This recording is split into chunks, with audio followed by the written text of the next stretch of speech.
चलिए मेरी बात को जरा ध्यान से सुनो। ईबीसीएल के अंदर अभी जो चैप्टर हमने स्टार्ट किया वो कौन सा चैप्टर है? कंज्यूमर प्रोटेक्शन एक्ट 2019, है ना। शॉर्ट फॉर्म में क्या बोलते हैं एग्जैक्टली? कोपरा, है ना। एक बार चैप्टर का नाम लीजिए, एक बार और, एक बार और, 3 बार नहीं बोलते हैं, ठीक है। अब मेरी बात को जरा ध्यान से सुनेंगे। ये चैप्टर चूंकि लेंदी है इसलिए इस चैप्टर का चैप्टर टूअर वाला ये बड़ा इंपॉर्टेंट है। बताओ तो अभी तक हमने क्या क्या कर लिया है इसके अंदर? इसके अंदर हमने इंट्रो कर लिया है। डेफिनेशन सब मिला के कितने हैं? 19 minus 2 is equal to 17। 2 definition हम कर चुके, तो 17 डेफिनेशन बच गए अभी, है ना। हमने पहले एडमिनिस्ट्रेशन स्टार्ट कर लिया है, उसमें से सीपीसी पढ़ चुके, उसके बाद सीसीपीए के बारे में भी पढ़ चुके। अब हम चले हैं रिड्रेसल में, है ना। विवादों का निपटारा। विवादों का निपटारा 2 प्रोसेस से होता है, या तो एडजुडिकेशन के थ्रू या मीडिएशन के थ्रू, है ना। अभी हम कौन सा रास्ता लेंगे? एडजुडिकेशन वाला। एडजुडिकेशन कहाँ होगा? Consumer dispute redressal agency, short form में सीडीआरए। सीडीआरए के बारे में इंपॉर्टेंट पॉइंट्स मैं लिखवा चुका हूं, है ना। लिखवाया था ना अभी ब्रेक से पहले, तो वो मैं लिखवा चुका हूं। अब मुझे बस ये जो सीडीआरए 3 लेवल पे है, डिस्ट्रिक्ट लेवल पे डिस्ट्रिक्ट फोरम, स्टेट लेवल पे स्टेट कमीशन, नेशनल लेवल पे नेशनल कमीशन, बस उसके बारे में अब मुझे बताना है ना। बाकी इनके बारे में इनके जो फीचर्स हैं वो तो मैं बता चुका हूँ, बस इनके कंपोजिशन जुरिडिक्शन ये मुझे पढ़ाना है ना।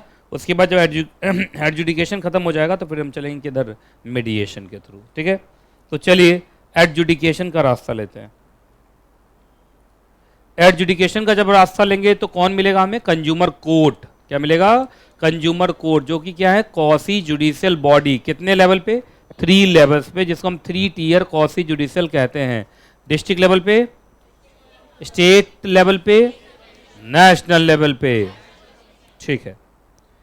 तो अब हम चलते हैं कंज्यूमर कोर्ट्स के बारे में पढ़ने के लिए, है ना।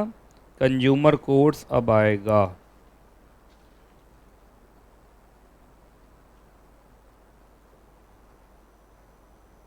यहां से ना, चलो एक बार हेडिंग बोलो।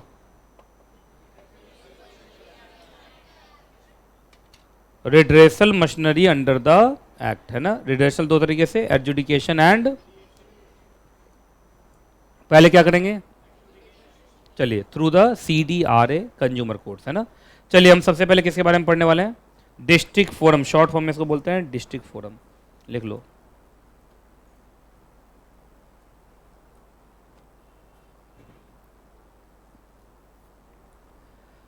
आपको ज्यादा से ज्यादा टाइम लगाना है डिस्ट्रिक्ट फोरम पे। अगर डिस्ट्रिक्ट फोरम समझ में आ गया तो स्टेट कमीशन भी समझ में आ जाएगा और नेशनल कमीशन भी समझ में आ जाएगा। उसका कारण ये है कि बस उनका ज्योग्राफिकल जुरिडिक्शन बदलता जाएगा और क्या होगा। मेन जो पढ़ना है line by line, word by word, वो कौन है? District forum. डिस्ट्रिक्ट फोरम का फुल फॉर्म बोलो। District consumer dispute redressal forum, short form में डिस्ट्रिक्ट फोरम, है ना। तो देखिए कंज्यूमर के डिस्प्यूट को रिड्रेस करने वाला किस लेवल पे? डिस्ट्रिक्ट लेवल पे ये एक फोरम है, याद रहेगा। चलिए अब शांति से सुनते रहना, ठीक है। अब इसमें भी चार्ट का बहुत काम है, तो चार्ट के थ्रू पढ़ाता जाऊंगा, लाइन बाय लाइन टैली कराता जाऊंगा, ठीक है। आइए जी, सबसे पहले हम पढ़ते हैं डिस्ट्रिक्ट फोरम के बारे में, ठीक है। आइए तुम लोग थोड़ा मैच करते जाओगे, चार्ट मैच मत करना, जो लिखा हुआ है सेक्शन वो मैच करना। तुम लोग से सेक्शन भी पूछूंगा मैं, ठीक है। सबसे पहले बताओ तो डिस्ट्रिक्ट फोरम का क्या पढ़ाने जा रहा हूं? कंपोजिशन पर देखो तो कोई सेक्शन है?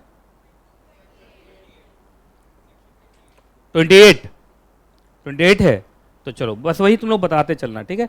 तुम लाइन बाय लाइन मैच करोगे, चार्ट से चार्ट क्या मैच करोगे? चार्ट तो वही प्रिंटेड होगा, एक बार में देख लेना। लाइन से लाइन मैच करना है यहां से, ठीक है। चलिए डिस्ट्रिक्ट फोरम सबसे पहले कौन कॉन्स्टिट्यूट करेगा? State government. मिला तुमको कहीं? मैच करते चलो, टिक लगाते चलो। चलो कहां पे लिखा हुआ है कि कॉन्स्टिट्यूटेड बाय स्टेट गवर्नमेंट? कहीं लिखा होगा। कितने नंबर लाइन पे है? शुरुआत में ही है, हाँ। तो टिक लगाते चलो, ठीक, तो थोड़ा जल्दी हो जाएगा। चलें अब हमारे डिस्ट्रिक्ट फोरम का कंपोजिशन इधर देखो, आप पहले देख लो, पहले समझ लो, पहले बाद में टिक लगाना। आप देखो इसमें एक प्रेसिडेंट होगा, तुम सब जानते हो कौन सी जुडिशियल बॉडी है, जज वर्ड तो इस्तेमाल करेगा नहीं, जानते कौन सी जुडिशियल बॉडी में कभी जज वर्ड इस्तेमाल नहीं होते, वो जज ही हैं, पर जब कभी भी जज वर्ड इस्तेमाल होता नहीं है। तो प्रेसिडेंट, क्या वर्ड इस्तेमाल हो रहा है, प्रेसिडेंट, और कुछ अदर मेंबर्स होंगे, ये सब हैं जज ही। अब कौन सी जुडिशियल बॉडी में बैठे हुए तो सब जज ही है ना, लेकिन नाम president and other members, president हो गया मेन जज। आइए, प्रेसिडेंट को कौन अपॉइंट करेगा, स्टेट गवर्नमेंट ही करेगा ना। अरे भाई डिस्ट्रिक्ट फोरम है तो सब कुछ कौन करेगा, ठीक है। अब जो अदर मेंबर्स हैं, अच्छा प्रेसिडेंट कितना होगा पहले बताओ, एक, और अदर मेंबर्स मिनिमम 2, मैक्सिमम बताएगा सेंट्रल गवर्नमेंट। देखो तो मैच कर रहा है तुम्हारा, थोड़ा मैं रुक जाया करूंगा, तुम मैच कर लो। मैक्सिमम, मिनिमम 2, मैक्सिमम कौन बताएगा, कहां लिखा हुआ ये बात है ना, लिखा हुआ सब कुछ साथ साथ चल रहा है ना, ठीक है। साथ साथ मैच कर लोगे तो कॉन्फिडेंस में रहोगे, एग्जाम के टाइम में सिर्फ चार्ट देख के भी चल लोगे। चलो भाई, ये तो हो गया कंपोजिशन, क्या हो गया, कंपोजिशन, एक president, minimum member 2, maximum age may be prescribed by central government. मतलब जब सेंट्रल गवर्नमेंट के रूल्स बनेंगे तो उसमें मैक्सिमम का लिमिट आ सकता है। चलिए, अब जो मेन है वो ये है, क्या है, डिस्ट्रिक्ट फोरम जुरिडिक्शन। इसको अच्छे से समझना तुम लोग, है ना। मैं अभी लाइन बाय लाइन आऊंगा, चिंता मत करना, मैं लाइन बाय लाइन आऊंगा। ऐसे मुझे लग रहा है ये चार्ट लाइन के लाइन से ही चल रहा है साथ साथ, है ना, ठीक है। फिर भी मैं वापस आऊंगा लाइन बाय लाइन। पहले इधर देखिए, जुरिडिक्शन का मतलब कहां तक का वो केस ले सकते हैं, कहां तक का वो केस ले सकते हैं, यही ना। अब देखो इसके हिसाब से कहानी क्या है। एक है टेरिटोरियल जुरिडिक्शन, क्या है, टेरिटोरियल, तो बोरा को, टेरिटोरियल का मतलब होता है ज्योग्राफिकल, लिखिए तो, टेरिटोरियल का मतलब ज्योग्राफिकल, लिखो, टेरिटोरियल का मतलब ज्योग्राफिकल। ज्योग्राफी समझते हो, क्या ज्योग्राफी, भूगोल, वाह क्या बात है, एकदम शानदार, शानदार जवाब है, ठीक है। मतलब भूगोल ही ठीक ही बोला, लेकिन मैं ये नहीं पूछना चाह रहा था, बताओ। हाँ, एरिया, एरिया में कौन सा एरिया, लैंड एरिया, है ना, यही ना, इसी को बोलते हैं ना ज्योग्राफिकल, ठीक है। तो ये ज्योग्राफिकल है लैंड एरिया के हिसाब से, ठीक है। अब देखो ये तो तुम भी आंसर दे सकते हो, डिस्ट्रिक्ट है तो कहाँ तक रहेगा इसका, उस डिस्ट्रिक्ट तक ही तो रहेगा, ये तो सिंपल सा बात है ना। तो जिस डिस्ट्रिक्ट का होगा उसका अपना आप देख लीजिएगा, जो भी एरिया निकलता होगा उस डिस्ट्रिक्ट का, वो तो मानचित्र के हिसाब से डिसाइड होगा, जो भी मैप वैप बनता होगा। चलो, दूसरा है पिकनरी। पिकनरी का मतलब लिखो मॉनेटरी, लिखो, तुम चार्ट में लिख लो ना, या तुम जहां लिखना चाहो वहां लिख लो, लिख लिया। पिकनरी मीन्स मॉनेटरी। अब इसको अच्छे से समझना, ये समझ गए तो मुझे स्टेट कमीशन और नेशनल कमीशन पढ़ाने में टाइम नहीं लगेगा, वो तुरंत कंप्लीट कर लूंगा मैं सेम सेम बोलता चलूंगा, सिर्फ मैं लिमिट बताता जाऊंगा, काम हो जाएगा।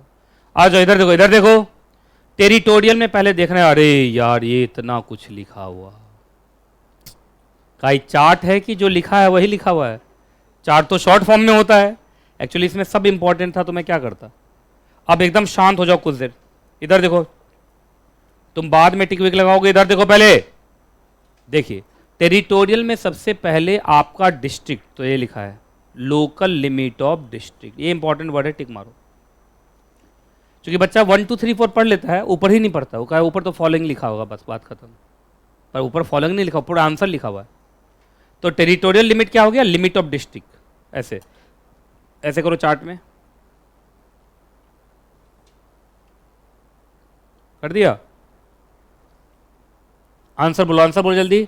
जो डिस्ट्रिक्ट फोरम है उसका टेरिटोरियल लिमिट कहाँ तक है, डिस्ट्रिक्ट के लिमिट तक है, जिस डिस्ट्रिक्ट का है उसी के लिमिट तक होगा, सिंपल सा बात है।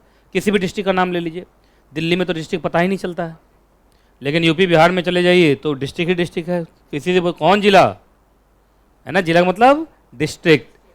तो जैसे गाजियाबाद एक डिस्ट्रिक्ट है, गाजियाबाद एक डिस्ट्रिक्ट है, और बताओ, नहीं पता, सोनीपत डिस्ट्रिक्ट है, सोनीपत डिस्ट्रिक्ट है कि पानीपत डिस्ट्रिक्ट है, सोनीपत, पानीपत भी अलग डिस्ट्रिक्ट होगा, ठीक है। और तुम लोग अपना अपना डिस्ट्रिक्ट बता दो, मालूम भी है कि नहीं तुम लोग कौन डिस्ट्रिक्ट में रहते हो, तुम लोग हैं, तुम्हारा कौन सा डिस्ट्रिक्ट है, इसको पता ही नहीं है, देखो इसका हालत, ये बड़ा गड़बड़ मामला है। ये डिस्ट्रिक्ट आपको मालूम है, सीबीसी में पढ़ाया था, अगर आप अपना एड्रेस नहीं दे पाते तो पुलिस आपको अरेस्ट कर सकती है, है कि नहीं? एनसीआर कहाँ, घर कहाँ है ये बताओ? नोएडा में है, तो उसका गौतम बुद्ध नगर जिला है। बहुत लोगों को तो मालूम ही नहीं है कि जो डिस्ट्रिक्ट है उसका नाम गौतम बुद्ध नगर है और नोएडा। अब इस बच्चे की गलती नहीं है, इसको तो बचपन से नोएडा ही सुना है। नोएडा तो अथॉरिटी का नाम है, न्यू ओखला है ना, इंडस्ट्रियल डेवलपमेंट अथॉरिटी, ये है ना। तुम्हारा कौन सा डिस्ट्रिक्ट है? कौन सा? अरे दिल्ली में भी डिस्ट्रिक्ट होता है, सेंट्रल डिस्ट्रिक्ट है, ईस्ट दिल्ली है, ये ईस्ट दिल्ली में आता है। ईस्ट दिल्ली में तुम बच्चे बताओ। नॉट फ्रॉम हियर, आपका कहाँ है, किस कंट्री? नेपाल ना? नेपाल में डिस्ट्रिक्ट होता होगा ना, तो कौन सा डिस्ट्रिक्ट है आपका? अच्छा ठीक है, मैं नहीं जानता हूँ, है ना। काठमांडू तो खैर, काठमांडू तो मेन ही है। काठमांडू के अंदर भी डिस्ट्रिक्ट होता है, जैसे न्यू दिल्ली है। न्यू दिल्ली क्या हो गया, कैपिटल, कैपिटल के अंदर है ना भाई, सेंट्रल दिल्ली, ईस्ट दिल्ली, ऐसा। चल लिखो आप। नवादा, तुम? दिलशाद गार्डन, देखो डिस्ट्रिक्ट है इसका, है। चलो तुम बताओ, है? गौतम बुद्ध नगर, नोएडा, है? रुक जाओ रुक जाओ रुक जाओ रुक जाओ रुक जाओ रुक जाओ। जीके 2 साउथ दिल्ली डिस्ट्रिक्ट हुआ, शहादरा ईस्ट दिल्ली हुआ, साउथ दिल्ली हुआ, नागौर, नागौर डिस्ट्रिक्ट, चांदनी चौक, कौन सेंट्रल दिल्ली डिस्ट्रिक्ट है, सेंट्रल दिल्ली में आता है। अब इधर को छोड़ दो, इधर से भी पूछ लेता हूँ मैं, अजीब अजीब डिस्ट्रिक्ट निकल रहा है भाई तुम्हारा। शादरा ही है। सोनीपत डिस्ट्रिक्ट है, नॉर्थ दिल्ली, मैनपुरी, ये हुआ ना बात। हाँ जी, है, हाँ डिस्ट्रिक्ट, डिस्ट्रिक्ट गाजियाबाद जिला, गाजी। चलो खैर, अब मतलब आजकल के न्यू जनरेशन को देखिए, उनको अपना डिस्ट्रिक्ट भी मालूम नहीं रहता है ना। मतलब हम लोग को बचपन में गाली पड़ा कि तुम्हें परदादा का नाम याद नहीं है। मुझे तो बहुत बार दादा का नाम भी ठीक से, एक बार तो मैं दादा के जब नाना का नाम लिखवा दिया,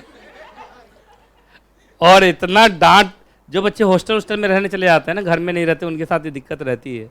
ये बहुत, सबसे ज़्यादा गुस्सा मेरे पापा हुए, है कि नहीं? चलिए अब मेरी बात को जरा ध्यान से सुनो। हाँ जी, एकदम शांत।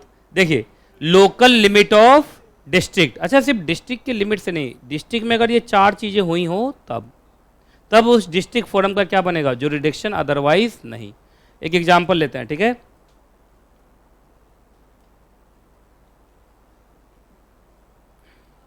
अमीबा नहीं है, मैप है ये। मान लो ये एग्जैक्टली अच्छा, डीटीएच वाला बच्चा सभी बताया, बुलंदशहर डिस्ट्रिक्ट, गया डिस्ट्रिक्ट, मुरादाबाद डिस्ट्रिक्ट, संभल, भोजपुर, भोजपुर डिस्ट्रिक्ट, संभल डिस्ट्रिक्ट, है ना। चलिए मान लीजिए, इधर देखिए, इधर देखिए, मान लीजिए ये स्टेट है यूपी, उत्तर प्रदेश, ठीक है।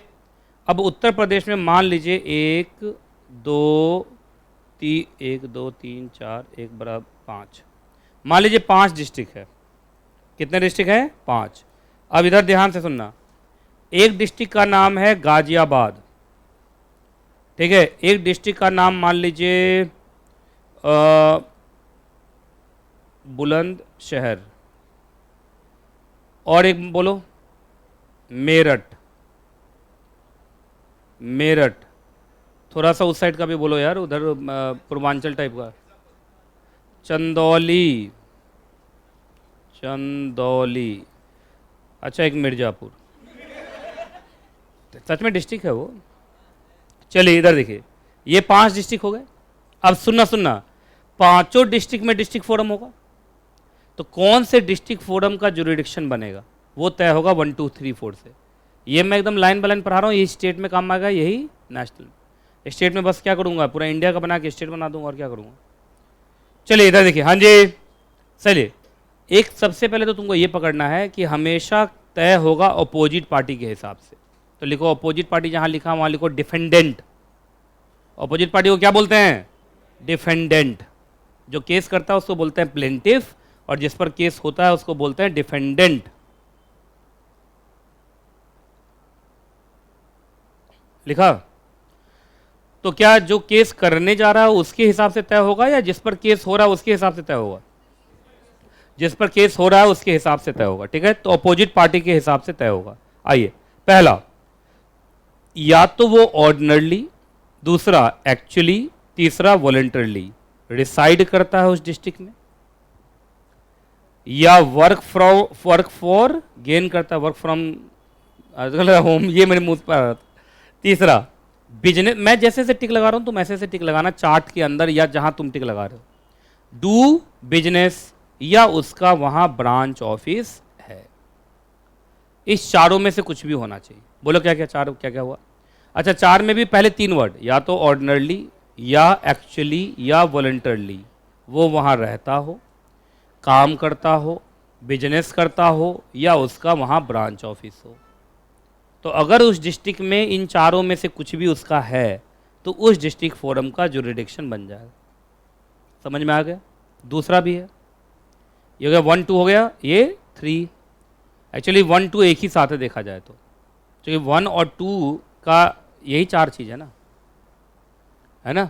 तो आइए 3, where the cause of action had arisen, है ना। कॉज ऑफ एक्शन समझते हैं आप लोग क्या होता है, तुम लोग को लिमिटेशन एक्ट में पढ़ाया हुआ है। क्या वो कारण था जिसकी वजह से प्लेंटिफ केस करने वाला है, वो कारण कहां अराइज हुआ। तो हो सकता है कि कोई ऐसा डिस्ट्रिक्ट हो जिसमें ना तो रिसाइड करता हो, ना वर्क फॉर गेन, ना डू बिजनेस, ना हैविंग ब्रांच ऑफिस, लेकिन कॉज ऑफ एक्शन वहां अराइज हुआ हो, तो भी उस डिस्ट्रिक्ट फोरम का क्या बन जाएगा, जुरिडिक्शन। और लास्ट में कंप्लेनेंट रिसाइड, ये भी लिया है, ये पहले नहीं लिया जाता था, इस बार ले लिया।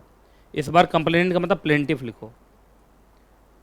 तो ज़्यादा किसको इज्जत दे रहा है वो लोग, डिफेंडेंट को, लेकिन इस बार इन्होंने प्लेंटिफ को भी ले लिया, जहां प्लेंटिफ रिसाइड करता है या वर्क फॉर गेन। तो ये तुम्हें याद करना पड़ेगा अच्छे से पहले, जब तक तुमको याद हो नहीं जाएगा मैं आगे बढ़ूंगा नहीं। पहले तो तुम मैच कर लो राइटिंग में, राइटिंग मैच करो तो सेक्शन से मैच करो। बोलो तो इतना ही है, देखो तो एक बार चेक करो।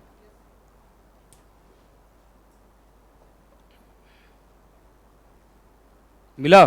टेरिटोरियल चेक करना भी, पिकनरी मत चेक कर लेना। टेरिटोरियल में इतना ही लिखा हुआ है, पूरा देख लिया अच्छे से। अब इसको कैसे याद करोगे सर, 1 2 को तो एक ही साथ बोलना होता है। अब 1 2 किसके लिए है सर, डिफेंडेंट के लिए, ये ना 1 2 किसके लिए है, डिफेंडेंट। सर बोलो सर, या तो ऑर्डिनरली या एक्चुअली या वॉलेंटरली वो रहता है, work for gain, do business या हैविंग ब्रांच ऑफिस। ये तो किसके लिए लिखा था, कॉज ऑफ एक्शन तो दोनों के लिए। कॉज ऑफ एक्शन डिफेंडेंट थोड़ी देखोगे, प्लेंटिफ और डिफेंडेंट मिलकर ना कॉज ऑफ एक्शन क्रिएट किया होगा। और बोलो, और जहां पे प्लेंटिफ रहता है या वर्क फॉर गेन, प्लेंटिफ वाले में ज़्यादा लिखा नहीं है। पक्का याद हो गया तुम लोग को। तो चलो एक एग्जाम्पल लेते हैं। मालूम चला जो डिफेंडेंट है जिस पर केस हुआ है, जैसे सुनो ऐसे पहले एक केस सुनाता हूँ। मालूम चला चंदौली में एक दुकान है, ये दुकान है, ये दुकानदार है, ठीक है, दुकानदार दुकान से बाहर है ना। और एक आदमी जो रहने वाला गाजियाबाद का है, गया चंदौली, इंडिया के बाहर से गया है, देखो चंदौली गया और यहाँ पर उसने सामान खरीदा, यहाँ पर उसने सामान खरीदा तो ट्रांजैक्शन यहाँ हुआ। तो ये जो सामान खरीदा, ये देखो ये सामान है, ऑडी कार खरीदा, ऑडी का लोगो देखो, ठीक है, समझ में आ गया। ये ऑडी कार क्या थी एग्जैक्टली, ये था मारुति सुजुकी, सिर्फ ऑडी का लोगो लगा के दे दिया उसको, ठीक है जी, ऐसा हुआ। अब जरा ध्यान से सुनिएगा, लेकिन ये जो एग्जैक्टली कार एजेंसी वाला है, इसका कार एजेंसी एक यहाँ भी है, यहाँ भी एक कार एजेंसी है, ठीक है। ये गाजियाबाद में रहने वाला आदमी, ये रहता यहाँ है, पर ये वर्क्स फॉर गेन यहाँ करता है। अब तुम बताओ किसका किसका जुरिडिक्शन बनेगा। सुनिए, चंदौली का तो किससे बन गया, जहाँ पे कॉज ऑफ एक्शन अराइज हुआ, ये हो गया कॉज ऑफ एक्शन। उसके बाद गाजियाबाद का क्यों बना, प्लेंटिफ रिसाइड्स, ये बुलंदशहर का क्यों बना, वर्क्स फॉर गेन। और मेरठ का क्यों बना, हैविंग ब्रांच ऑफिस। आपको याद होगा कंप्लेनेंट कौन होगा, सॉरी डिफेंडेंट कौन होगा, दुकानदार। इसी दुकानदार का एक और एजेंसी है तो वो उसका ब्रांच ऑफिस ही तो है। इन चारों का बन गया। अच्छा, बाकी जो बच गया है, जो एक ही तो बच गया मिर्ज़ापुर। तो मिर्ज़ापुर में तो कोई ऐसे कोई जा नहीं सकता, जानते ही हो। तो वहाँ तो कौन भैया है, कालीन भैया ना, छुटकू मुन्ना भैया हैं। कालीन भैया तो मर गए, नहीं मरे। अच्छा, लेकिन वो तो मैंने लास्ट में देखा था, दोनों मर गया था।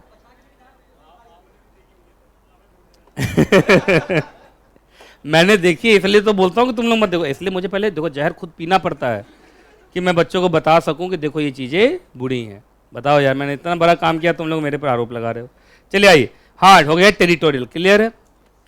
तो मुझे लगता है टेरिटोरियल तुम्हें समझ में आ गया। एक बार थोड़ा बोलेंगे, डिफेंडेंट को लेके 4 चीज़ें हैं, क्या क्या? Ordinarily, actually, voluntarily resides, work for gain, do business, having branch office, दोनों के लिए where the cause of action had arisen, और प्लेंटिफ के लिए resides और वर्क फॉर गेन। अगर उस डिस्ट्रिक्ट में है तो उस डिस्ट्रिक्ट फोरम का जुरिडिक्शन बनेगा। ये क्लियर है? चलिए अब आ रहे पिकनरी, इसको अच्छे से समझिएगा। अभी देखो इधर देखो, शांति से देखो। पिकनरी मतलब मॉनेटरी, याद रखना इसमें क्या क्या लेंगे, पहले इसको पढ़ो, ये बहुत जरूरी है। वैल्यू ऑफ गुड्स या पेड एज कंसिडरेशन, बोले ये वर्ड है, देखो तो पिकनरी में जरा चेक करो, ये वर्ड है, क्या वर्ड लिखा हुआ, सेंटेंस क्या है ना, एग्जैक्ट ये वर्ड है। इधर देखो, हाँ सुनो, इसको अच्छे समझना, एग्जाम में बहुत घुमाएगा तुम लोग को। ऐसे ईबीसीएल है, उसको नहीं घुमाना चाहिए ज़्यादा, लेकिन जेआईजेल में भी ऐसा होना चाहिए था, लेकिन हुआ तो नहीं। जेआईजेल में थोड़ा घुमाया है, ऐसे बहुत ज़्यादा भी नहीं घुमाया है, इतना भी मायूस होने की, थोड़ा सा घुमाया, थोड़ा ट्विस्ट किया था। लेकिन ईबीसीएल के अंदर भी हमेशा ही लोग प्लेन रखते हैं, पर कुछ कह नहीं सकते अब तो सुनिए, एग्जाम्पल लेते हैं। मालूम चला इसके कार की एजेंसी में जाके मैंने एमजी हेक्टर फेसलिफ्ट बुक किया। क्या किया? बुक किया। और बुक करने के बाद मैंने उसका पेमेंट कर दिया। ये लोग एक्स शोरूम अलग दिखाते हैं और सच में जो निकलता है वो अलग ही होता है। जानते हो बहुत बड़ा फर्क होता है उस दोनों में। ये लोग जब ऐड करेंगे ना तो ऐसे दिखाएंगे MG Hector facelift start from 19 lakh, तो मैं घुस गया 19 लाख सुन के। और 19 लाख में बस मुझे लगता है कि बस वो जो टायर होता है बस टायर ही लगा हुआ था 19 लाख वाले में, बाकी सब कुछ गायब था। अब सब कुछ आप लगवाएंगे तो इससे अच्छा लोग टॉप मॉडल या मीडियम मॉडल जो होता है वो लोग वही ले, बेसिक तो कोई लेता ही नहीं। बेसिक वो लोग लेते हैं ना जो कार नहीं चलाते रेंट पे, वो लोग बेसिक लेते हैं। लेकिन जो लोग शौक से घर में कार रखते हैं वो तो थोड़ा सा स्टैंडर्ड ही लेंगे। वो घूम फिर के जोड़ जाड़ के सब पड़ गया 24 लाख। बताइए कहाँ 19 और कहाँ 24। 19 बोल के बुलाया था मुझे और बिल काट दिया कितने का? 24 का। अब जरा ध्यान से सुनिए जो मैं बोल रहा हूँ। इधर देखिए, एसेसरीज वेसेसरीज बहुत सारी चीज़ें होती हैं, लोग अपने पसंद का भी बहुत सारी चीज़ लगाते हैं, टैक्स वैक्स ये वो एएमसी उमसी 50 तरह की चीज़ें। अब सुनिए 24 लाख रुपया मैंने उनको दिया, तो बताइए मतलब एक्स शोरूम जो है वो होगा या मैंने उनको जितना दिया वो होगा? कैसे पता चलेगा? पेड एज कंसिडरेशन, मैंने आपसे कार लिया और कार के बदले मैंने आपको इतना पैसा दिया। अब चाहे उसमें बाइफर्केशन आप 100 तरीके से कर लो, एक्स शोरूम ये टैक्स वो टैक्स, मुझे उससे मतलब नहीं। मैंने 24 लाख रुपया पे किया, उसको देखना कि आपने कितना पे किया, उसके हिसाब से तय होगा। ठीक है, याद रखिएगा वो 1 करोड़ रुपया तक होना चाहिए। अब सुनो जरा ध्यान से, अब इसमें एक लोचा है। लोचा क्या है कि एक्ट में तो लिख दिया 1 करोड़ तक अलाउड है, मतलब डिस्ट्रिक्ट फर्म का जुरिडिक्शन कहां तक दे दिया? 1 करोड़ तक। लेकिन तुरंत साथ में लिख दिया और such other value as may be prescribed bye central government. और सेंट्रल गवर्नमेंट तुम देखो तुम्हारा अमेंडमेंट आ रहा होगा नीचे, एक रूल आया है सेंट्रल गवर्नमेंट का। रूल का नाम बोलो, नीचे नीचे ही रूल है, देखो रूल है। रूल कब का है? कब का रूल है? 2021 में रूल आया और 1 करोड़ को घटा के कर दिया है 50 लाख। तो बताओ 1 करोड़ इफेक्टिव लिमिट है या 50 लाख? जी, अब बात समझ में आ गया।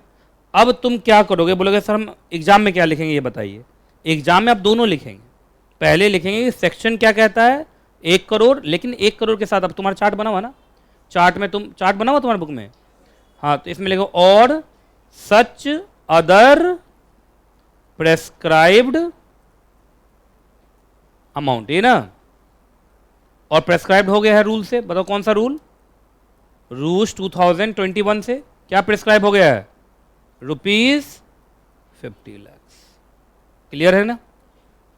अब तुम्हारा चार्ट कंप्लीट हो गया होगा वो। तो बताओ डिस्ट्रिक्ट फोरम कहां तक का केस ले सकता है? 50 लाख तक का केस ले सकता है बस।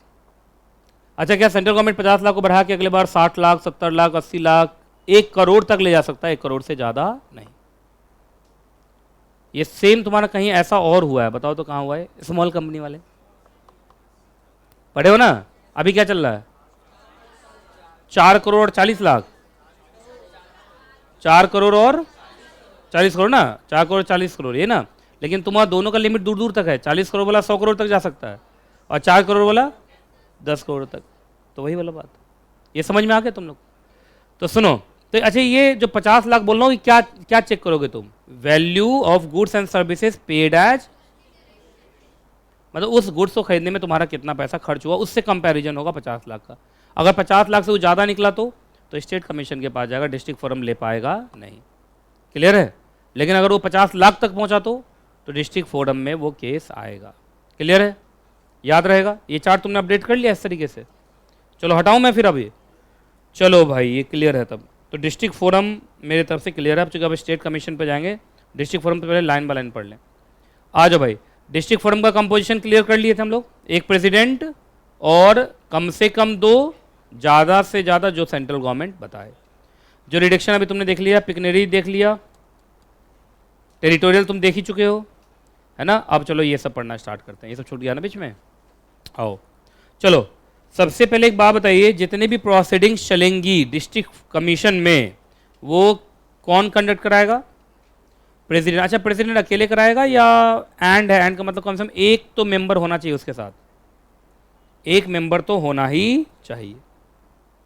तो जब भी कोई प्रोसीडिंग्स होंगी तो एक प्रेसिडेंट साहब बैठे रहेंगे, प्लस ऐसे एक से ज़्यादा मेंबर भी बैठ सकते हैं, पर कम से कम एक तो होने ही चाहिए, एक से कम पे बात बनेगा नहीं। चलिए अगला। अच्छा एक बात बताइए, आपका कंप्लेंट रिजेक्ट भी हो सकता है वहाँ? हो सकता है। अब मालूम चला कि आपसी कोई झगड़ा वो लेके चले गए वहाँ पे, तो क्या पहले तुम कंज्यूमर तो बनो यार, तब ना आओगे कंज्यूमर कोर्ट में। तुम तो कंज्यूमर ही नहीं हो, है कि नहीं? तो रिजेक्ट हो सकता है। रिजेक्ट होगा तो आपको एक बार बताया जाएगा। क्या आपको ROBH दिया जाएगा? क्या होता है ROBH?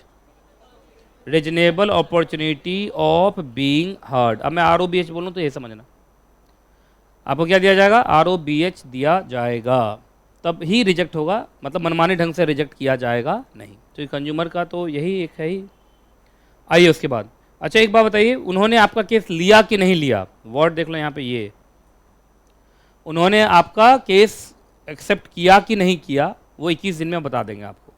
मतलब 21 दिन में एक्सेप्ट होना होगा तो एक्सेप्ट कर लेंगे, रिजेक्ट होना होगा तो रिजेक्ट कर लेंगे। क्लियर है?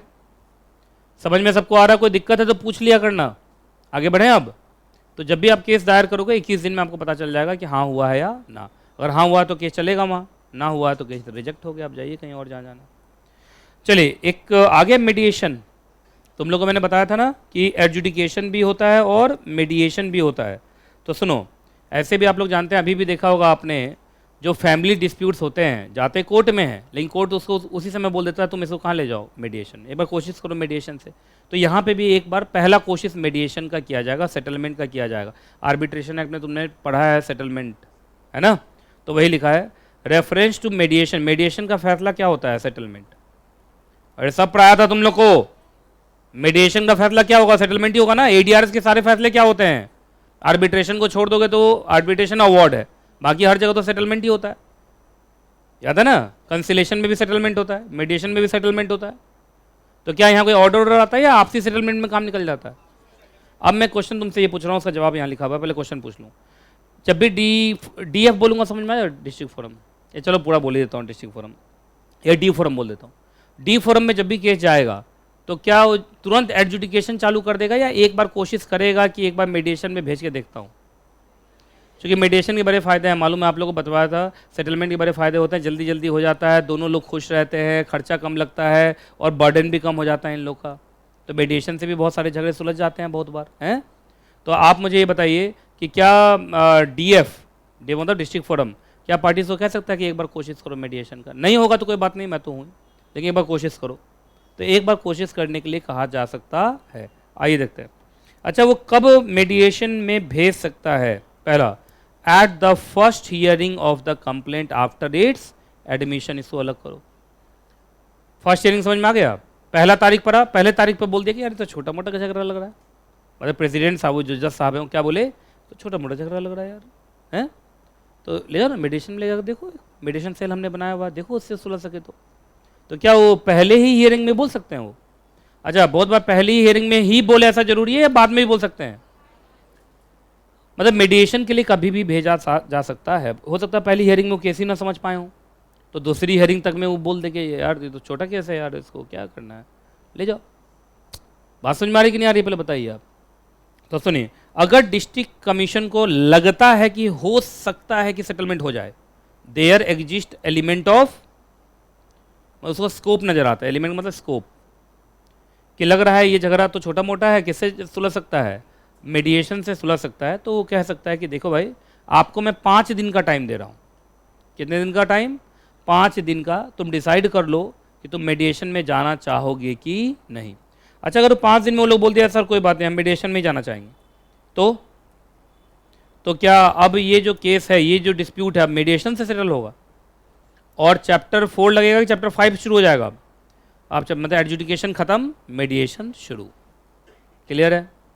कोई दिक्कत? तो वही वही फिर से वही लिखा ना कि अगर पार्टीज अग्री हो जाए तो अब चैप्टर बदल जाएगा। चैप्टर क्या हो जाएगा? बदल जाएगा। जिस दिन वो लोग कंसेंट देंगे उससे 5 दिन के अंदर तुरंत ऑर्डर आ जाएगा कि अब एडजुडिकेशन से इस केस को ट्रांसफर कर दिया जाए मीडिएशन। चैप्टर 4 से किस में ट्रांसफर कर दिया जाए? चैप्टर 5 में। Chapter 5 mediation, chapter 5 consumer protection act का मतलब उसके अंदर जो भी रूल्स होंगे वो सब का। चलिए आगे बढ़े। चलो ये समझ में आ गया। तो मीडिएशन के लिए भी भेजा जा सकता है। अब हम आगे पढ़ते हैं। हेडिंग बोलो। थोड़ा तुम लोग बोल लो यार, थोड़ा थॉटिकल है, तुम लोग नहीं बोलोगे तो मज़ा नहीं आएगा। अच्छा मुझे एक बात बताओ, जब भी ये कोई ऑर्डर पास करते हैं डिस्ट्रिक्ट फोरम, तो क्या इनके पास पावर होगा रिव्यू का? यस, एकदम है। याद रखिएगा, ये आराम से रिव्यू कर सकते हैं अपने ऑर्डर्स को, या तो अपने मर्जी से या ऑन एन अप्लीकेशन। लेकिन रिव्यू कब तक होगा? 30 डेज। 30 डेज के बाद रिव्यू नहीं।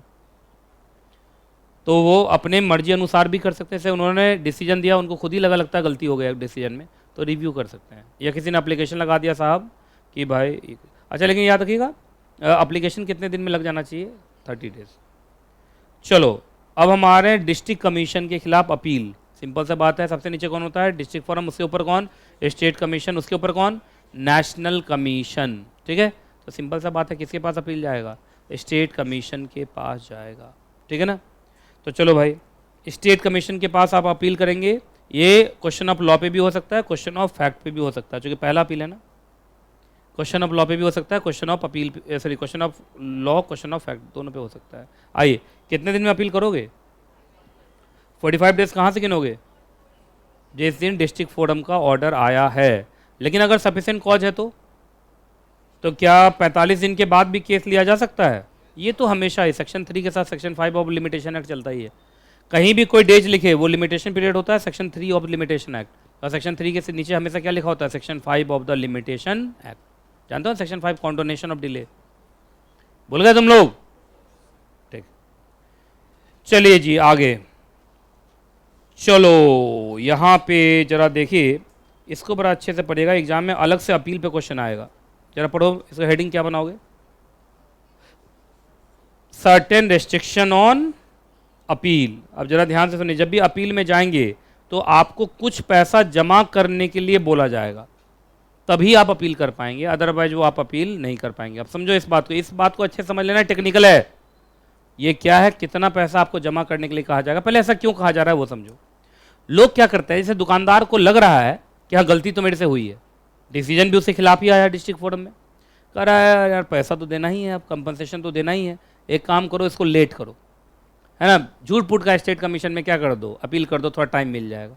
बताइए ये मिसयूज ऑफ लॉ हुआ कि नहीं? बोलो। तो इसलिए लोग क्या करते हैं, कुछ पैसा रखवा लेते हैं आपसे, है ना। आप पैसा रखोगे और जब आदमी को लग रहा है पैसा कुछ रखना ही पड़ रहा है तो पूरा दे खत्म ही करो यार। अगर वो सच में ये बात मानता है कि वो बुरा है तो, और अपील का इस्तेमाल सिर्फ वो टाइम खींचने के लिए कर रहा है तो। लेकिन अगर सच में वो सही आदमी है तब तो पैसा रख के भी अपील करेगा, क्योंकि उसको मालूम है अपील में मैं केस जीतूंगा, क्योंकि मेरे साथ बुरा हुआ, डिस्ट्रिक्ट फोरम ने सच में मेरे खिलाफ डिसीजन दे के बुरा किया है। तो यहाँ पे पता चल जाता है कौन बोनाफाइड है और कौन मैलाफाइड। तो मैलाफाइड लोगों को रोकने के लिए, अपील से रोकने के लिए ये प्रोविजन लगाया गया है। तुम बताओ तो स्टेट कमीशन कितना पैसा रखवा लेगा तब अपील लेगा? पढ़ो तो, पूरा पढ़ो। 50%? 50% किसका? करोड़ रुपए का? पूरा पढ़ो।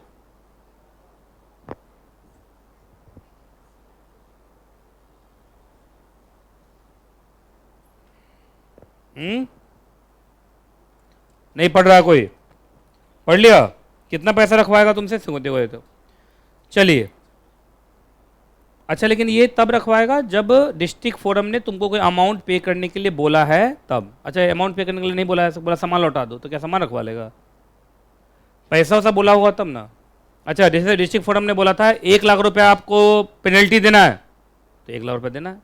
लेकिन कहा नहीं अपील में जाऊंगा, तो 1 लाख रुपया कितना परसेंट? तो बोलेगा हैज डिपॉजिटेड अपीलेंट। अपील करने वालों क्या बोलते हैं? Appellant. Appellant has to deposit 50% of that amount. That का मतलब ये वाला अमाउंट जो डिस्ट्रिक्ट फोरम ने पे करने के लिए बोला था। डिस्ट्रिक्ट फोरम ने पे करने के लिए कितना बोला था अभी? 1 लाख। तो 50,000 रुपया जमा कर, उसके बाद ही अपील लूंगा। क्लियर है कि नहीं क्लियर? पहले बताओ। लोग सिर्फ टाइम खींचने के लिए भी अपील में चले जाते हैं, मालूम है ना? तुम देखो पॉलिटिकल पार्टी सबको, कुछ भी होगा अपील में जाएंगे हम। अरे भाई, अपील में जाएंगे, अपील में जाएंगे, टाइम खराब कर रहे हो। आधा जुडिशियरी का तो टाइम बर्बाद पॉलिटिकल पार्टी सब की है। वह जो बेचारे सच में किसी का हत्या हो गया, ये हो गया, उसका केस कम चलता है। पॉलिटिकल पार्टी वाले का डेली एक डिस्प्यूट खड़ा करता है ये लोग, है कि नहीं? अभी फिर से डिस्प्यूट खड़ा कर देगा जेएनयू वाला कहानी लेकर। अब वहाँ पे हियरिंग होगी रात में सुप्रीम कोर्ट, फंडामेंटल राइट चले गए हमारे।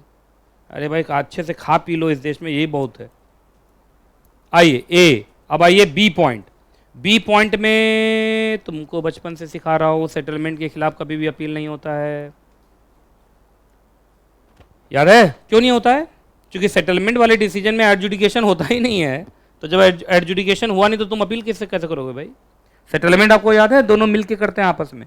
तो जब दोनों मिल के कर रहे हैं तो तुम लोग आपस में ही सोचे हो मैंने कोई एडजुडिकेशन थोड़ी कराया जो मेरे खिलाफ अपील में जा रहे हो। सही बोल रहा हूँ कि नहीं बोल रहा हूँ? तो वहाँ पे ये होगा नहीं। चलिए आगे देखें, अब आ जाओ। अब हम आ रहे हैं, चलो इसका मतलब डिस्ट्रिक्ट फोरम तो हो गया खत्म। अब जितनी कहानी तुमने पढ़ी डिस्ट्रिक्ट फोरम में वही रिपीट होगा, बस ज्योग्राफिकली डिस्ट्रिक्ट के बॉर्डर से बढ़ के हम कहाँ पहुँच जाएंगे? स्टेट, और कुछ नहीं होगा। पेकनरी में भी एक लिमिट से थोड़ा सा आगे बढ़ जाएंगे। तो मैं पूरा नहीं बताऊंगा, सिर्फ जहाँ जहाँ चेंज है वो बताता चलता हूँ, चलेगा ना? चलो भाई, अब हम पढ़ने जा रहे हैं कौन, जल्दी बोलो। स्टेट कमीशन को कौन कॉन्स्टिट्यूट करेगा? बोल ही नहीं रहा कोई। फुल फॉर्म बोलो पहले स्टेट कमीशन का। जो बच्चा तीनों लेवल पे, तीनों का कंपोजिशन और तीनों का जुरिडिक्शन जो बच्चा बता देगा उसको मेरी तरफ से गिफ्ट मिलेगा। पहले गिफ्ट है कि नहीं ये तो देख लूं।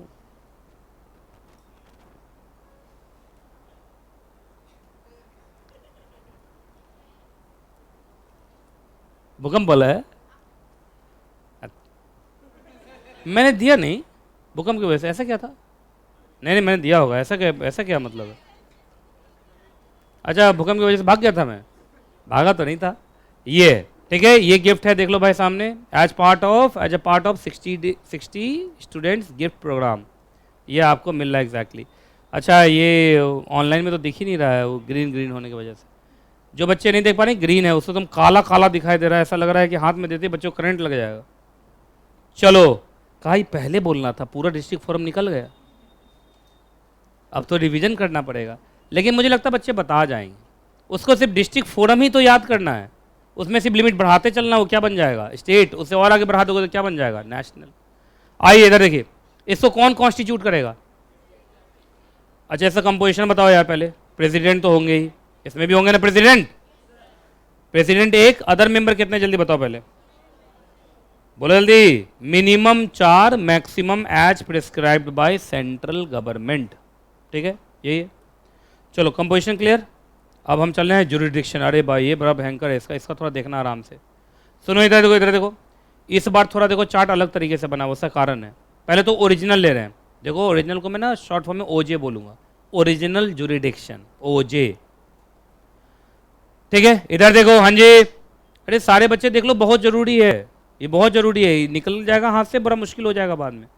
ठीक है, निकल जाएगा तो बाद में मुश्किल हो जाएगा। पहला, और ये यार मतलब ओरिजिनल जुरिडिक्शन भी है और अदर जुरिडिक्शन भी है। क्यों? क्योंकि ये सीनियर हो रहा है, डिस्ट्रिक्ट से सीनियर हो गया ना। अब मैं बताऊंगा, इधर देखो, सब मिला के 4 जुरिडिक्शन दिखा रहा हूँ। पहला ओजे में तो वही आएगा, टेरिटोरियल। और क्या आएगा? पिकनरी। ये तो डिस्ट्रिक्ट का भी था, बस लिमिट बढ़ा देना। इधर देखो, इधर देखो, टेरिटोरियल में क्या लिखोगे पहले बताओ, क्या लिमिट बढ़ेगा? सर डिस्ट्रिक्ट से स्टेट हो जाएगा और क्या हो जाएगा, बाकी सब चीज सेम लिखा हुआ, बस ये वहां पे क्या लिखा हुआ था पहले बताओ, इस चार्ट को ऐसे करो तो ऐसे, इसमें इंपॉर्टेंट वर्ड कौन है? बस मैं आगे नहीं बोलूंगा, 1 2 3 4 नहीं बोलूंगा, नहीं बोलूंगा 1 2 3 4। अच्छा क्यों नहीं बोलूंगा 1 2 3 4? सब पढ़ा चुका हूं, चलो रिवीजन ही कर लें, कम से कम इतना तो काम कर लें। चलो बताओ, डिफेंडेंट एक्चुअली ऑर्डिनरली वॉलेंटरली रहता है, works for gain, do business, है हैविंग ब्रांच ऑफिस, दोनों के लिए। Where the cause of action had arisen, plaintiff के लिए। एग्जाम में प्लेंटिफ मत लिख देना, समझे ना, कंप्लेनेंट ही लिखना जो लिखा हुआ है। आइए पिकनरी में वहां कहां तक था? 1 करोड़ तक, मतलब पहले एक्ट के हिसाब से, वो तो हम ना रूल के हिसाब से फिर चेंज कर देंगे। पहले एक्ट के हिसाब से क्या था वहां? 1 करोड़ तक, तो 1 करोड़ से बढ़ेगा ये। तो आओ भाई, पिकनरी में 2 बार है, रुक जाओ रुक जाओ रुक जाओ रुक जाओ, इधर देख लो भाई 2 बार है। पहले एक नॉर्मल पिकनरी, वही value of goods and services paid as consideration, वो 1 करोड़ से ऊपर, लेकिन कहां तक? 10 करोड़ तक। और यूटीपी अब आया, इसका मतलब डिस्ट्रिक्ट फोरम के पास यूटीपी का केस लेने का अधिकार नहीं है। यूटीपी स्टार्ट ही कहां से होगा? स्टेट कमीशन से स्टार्ट होगा। तो यूटीपी का कोई केस आएगा तो सीधा स्टेट कमीशन ही लेगा, है ना। और ये कहां तक? अप टू 10 करोड़ तक। तो दोनों मैच तो करा दिया। बस तुम सीधा सोचो ना, एक नॉर्मल केस है प्लस यूटीपी है, इस बार प्लस कौन है? यूटीपी। अब ये दोनों ही लिमिट पे वार करेगा कौन? रूल, है ना। तो इस दोनों ही लिमिट पे मैं दोनों ही लिमिट को पकड़ लेता हूँ, इसको पकड़ लिया, इसको पकड़ लिया, इस दोनों को खींच के लाता हूँ एक साथ, और फिर क्या लिख देता हूँ? बोलो क्या लिखना पड़ेगा यहाँ? और सच, बोलो सच प्रेस्क्राइब्ड अमाउंट, प्रेस्क्राइब्ड अमाउंट बताओ, 50 लाख से 2 करोड़ तक। ये समझ में आया कैसे कैसे हुआ? ये इन्होंने घटा दिया ना, रूल घटाता जा रहा है। आधा क्या है? नहीं हुआ, नहीं हुआ, छोड़ दो छोड़ दो छोड़ दो, ये वाला काम नहीं किया, है ना। वो पहले बार तो काम कर गया, पहले बार 1 करोड़ था क्या, तो 50 लाख हो गया, इस बार काम नहीं किया। तो रूल वाला अलग चल रहा है। मैं एक चार्ट बना दूंगा तुम लोगों की, एक्ट से क्या क्या लिखा हुआ था और रूल से क्या क्या लिखा हुआ, लास्ट में हम बना लेंगे ना, क्या दिक्कत है? क्या ये समझ में आ गया कैसे कैसे हुआ? बस तुम समझो यूटीपी यहीं से स्टार्ट होगा, मतलब यूटीपी 1 रुपये का भी है तो भी स्टेट कमीशन में ही आएगा। तुम नहीं देख रहे हो यार, अप टू 10 करोड़ लिखे हुआ था। क्लियर है कि नहीं क्लियर है? तो यूटीपी के लिए 50 लाख से 2 करोड़ या 0 से 2 करोड़? तो रुको रुको, तो ऐसे अब मैं तुमको इसको भी चार्ट ठीक कर देता हूँ। ये 10 करोड़ वाला तो ठीक है ये, लेकिन यूटीपी में मैं थोड़ी बोलूँगा 50 लाख से 2 करोड़, यूटीपी तो स्टार्ट ही यहीं से होगा। तो यूटीपी के लिए 0 रुपये से लेके कहाँ तक? 2 करोड़ तक। ये हुआ ना। अरे यूटीपी तो पहली बार ही आएगा ना, यूटीपी डिस्ट्रिक्ट कमीशन में जाता ही नहीं है ना। तो 0 रुपये से कहाँ तक? 2 करोड़ तक। ये किसके थ्रू आ रहा है? रूल्स। ये सारा अमाउंट किसके थ्रू बोला मैंने? रूल्स। लिख लिया तुमने? तो यूटीपी के लिए 0 से 2 करोड़ और अदर के लिए 50 लाख से ज्यादा लेकिन 2 करोड़ तक। यही कहानी हुआ ना। क्या चीज? हाँ, पहले ओरिजिनल लिमिट जो एक्ट से आ रहा है, फिर अमेंडेड लिमिट जो कहां से आ रहा है? रूल से। और उस रूल का नाम भी लिखना पड़ेगा। रूल का नाम क्या है? तीनों का घटाया हुआ नहीं। अजय इसके बाद तो कोई लिमिट ही नहीं होगा, नेशनल कमीशन में तो सीधा पहुंच जाएगा। इफेक्टिवली यही होगा ना, तुम बात नहीं समझा। अब देखो नेशनल कमीशन में जब जाऊंगा तो सीधा बोलेगा 10 करोड़ के ऊपर, 2 करोड़ के ऊपर का केस। तो फिर तुम बोलोगे 2 करोड़ के ऊपर का केस पिकनरी में 2 तरीके से कैसे बांटोगे? तुम नहीं समझ रहे हो। वो सीधा बोल रहा है जो जुरिडिक्शन लिखा हुआ वो लिखा हुआ, वही को मैंने चेंज कर दिया। तो यहाँ भी 10 यहाँ भी 10, तो सब क्या हो गया? 2। 10 घटे क्या हो गया? 2। अब तुमको ये अपना दिमाग लगाना है कि यूटीपी स्टार्ट ही यहीं से हुआ है, तो ये 0 से 2 करोड़ हो गया। और नॉर्मल वाला स्टार्ट हो चुका है पहले डिस्ट्रिक्ट फोरम में, तो 50 लाख के बाद से शुरू होगा। यहाँ पे उन्होंने अपर लिमिट को टच किया है, जो 10-10 करोड़ था उसके लिए क्या बना दिया है? रूल। समझ रहे हो? ये हो गया। अभी रुको, मैं एग्जांपल दूंगा, पहले मुझे ना एक बार थोड़ा, एक चार्ट लास्ट में बनाने वाला हूँ, एक लास्ट में मैं खुद चार्ट बनाऊंगा, एक्ट भी लिखूंगा, रूल्स भी लिखूंगा और दोनों के हिसाब से दिखा दूंगा। ठीक है, कोई दिक्कत? चलिए आगे, पहले समझ गए ना तुम यहाँ तक। अब आओ अदर जुरिडिक्शन, इसको समझिए। अरे देखो इधर, अदर में सुन लो, दो है, एक तो अपीलेट। क्यों अपीलेट? क्योंकि ये डिस्ट्रिक्ट फोरम के खिलाफ अपील सुनता है, तो इसका अपीलेट जुरिडिक्शन भी तो है। और एक है रिवर्सनरी। अब पहले बताता हूँ, सुनते जाओ पहले, अपीलेट क्या होता है। अपीलेट में क्या होता है, पढ़ो। ये डिस्ट्रिक्ट फोरम के खिलाफ क्या सुनता है, अपील। रिवर्सनरी में उल्टा होता है, देखो, state commission as a senior, state commission as a senior डांट लगाता है डिस्ट्रिक्ट फोरम को। कब लगाता है डांट? जब उसको लगता है डिस्ट्रिक्ट फोरम में ठीक से काम हो रहा नहीं है। तो ये सुन लीजिएगा। अब बोलोगे सर ये तो अपील है। देखो, अपील अलग चीज़ होता है और डांट लगाना अलग चीज़ होता है, दोनों में डिफरेंस होता है। अपील में जब जाओगे तो जो सिर्फ डिस्प्यूटेड पॉइंट्स हैं वो खोले जाएंगे और अपील के ऊपर डिसीजन आएगा। लेकिन रिवर्सनरी में क्या होता है कि हो सकता है कि केस वहाँ भी चल ही रहा हो, बीच में डांट लगा दी। डिस्ट्रिक्ट फोरम में भी केस चल ही रहा हो, वहीं डांट लगा दिया। नहीं समझे? तो ये हो गया रिवर्सनरी। या वो केस चल ही रहा है, थोड़ा बहुत डिसीजन दिया, वो डिसीजन को रिवर्स कर दिया यहाँ से, या उसको डांट लगा दिया, ठीक से काम करो। बहुत बार डिसीजन आने के बाद भी डांट लगा सकता है कि कहा अपील में नहीं आया पर तुमने डिसीजन गलत दिया, तो हम उसको रिवर्स कर रहे हैं। क्या कर रहे हैं? रिवर्स। अब हम इसको लाइन बाय लाइन पढ़ेंगे तो समझ में आएगा। पहले इतना क्लियर हो गया। बताओ कितने जुरिडिक्शन है स्टेट कमीशन के? ब्रॉडली दो, ओरिजिनल और अदर। ओरिजिनल में दो हमेशा चलता आया है, टेरिटोरियल एंड पिकनरी, और अदर में अपीलेट एंड रिवर्सनरी। बात समझ में आ गया? जो टेरिटोरियल था बस डिस्ट्रिक्ट की जगह पे क्या हो गया, स्टेट। और पिकनरी में जो उनका लिमिट जहाँ तक था उससे आगे बढ़ के एक नया लिमिट, वो एक्ट के हिसाब से कहाँ तक चल रहे थे, 1 करोड़ तक। तो 1 करोड़ से बढ़ के एक्ट के हिसाब से कहाँ तक जा सकते थे, 10 करोड़ तक। पर सेंट्रल गवर्नमेंट ने वहाँ 1 करोड़ को कर दिया 50 लाख, यहाँ 10 करोड़ को कर दिया 2 करोड़। यही हुआ ना? तो लिमिट घटाता जा रहा है। सेंट्रल गवर्नमेंट क्या किया हुआ है, घटाया हुआ है। एक्ट मैक्सिमम लिमिट लिख रहा है और सेंट्रल गवर्नमेंट को पावर दे दे रहा है, तुम चाहो तो इस लिमिट को कम कर सकते हो, और सेंट्रल गवर्नमेंट ने कम कर दिया है। हाँ, बाकी यूटीपी का केस सबसे पहली बार कहाँ दिख रहा है, स्टेट कमीशन में दिख रहा है, डिस्ट्रिक्ट फोरम में तो है ही नहीं। अब हम पढ़ेंगे लाइन बाय लाइन। आ जाओ भाई, चलो कंपोजिशन हो गया। जुरिडिक्शन में पिकनरी लिमिट में तुम देख लो, अनफेयर पहली बार आया है, और वो पहले वाला तो चलता ही आ रहा है पीछे से, है ना। पहले लिखे हुआ था कहाँ पे, ये 10 करोड़ 10 करोड़, ये कहाँ से आ रहा है, एक्ट से। इन्होंने 10 करोड़ घटा के क्या कर दिया, 2 करोड़। तो 10 करोड़ को टच किया तो दोनों जगह टच किया ना। चलिए भाई, टेरिटोरियल में बस मुझे कुछ नहीं करना था, स्टेट लिख देना था, है ना। लिमिट किसका देखोगे, स्टेट का। अपीलेट जुरिडिक्शन में किसके खिलाफ अपील सुनता है, डिस्ट्रिक्ट कमीशन। टिक लगा लो, बुक में तो टिक लगा होना चाहिए। चलो रिवर्सनरी अच्छे से समझ लेना तुम लोग, रिवर्सनरी में क्या होता है ना। अब सुनो, रिवर्सनरी वो कब कब ऑर्डर पास कर सकता है। चलिए सबसे पहला ये लो, पेंडिंग है तो भी, डिसाइड हो गया तो भी। कहाँ पे, डिस्ट्रिक्ट फोरम। अब स्टेट कमीशन का जूनियर तो डिस्ट्रिक्ट फोरम ही है, उसी को डांट लगाएगा ना, नेशनल कमीशन को थोड़ी लगा देगा। नेशनल कमीशन स्टेट को लगाएगा।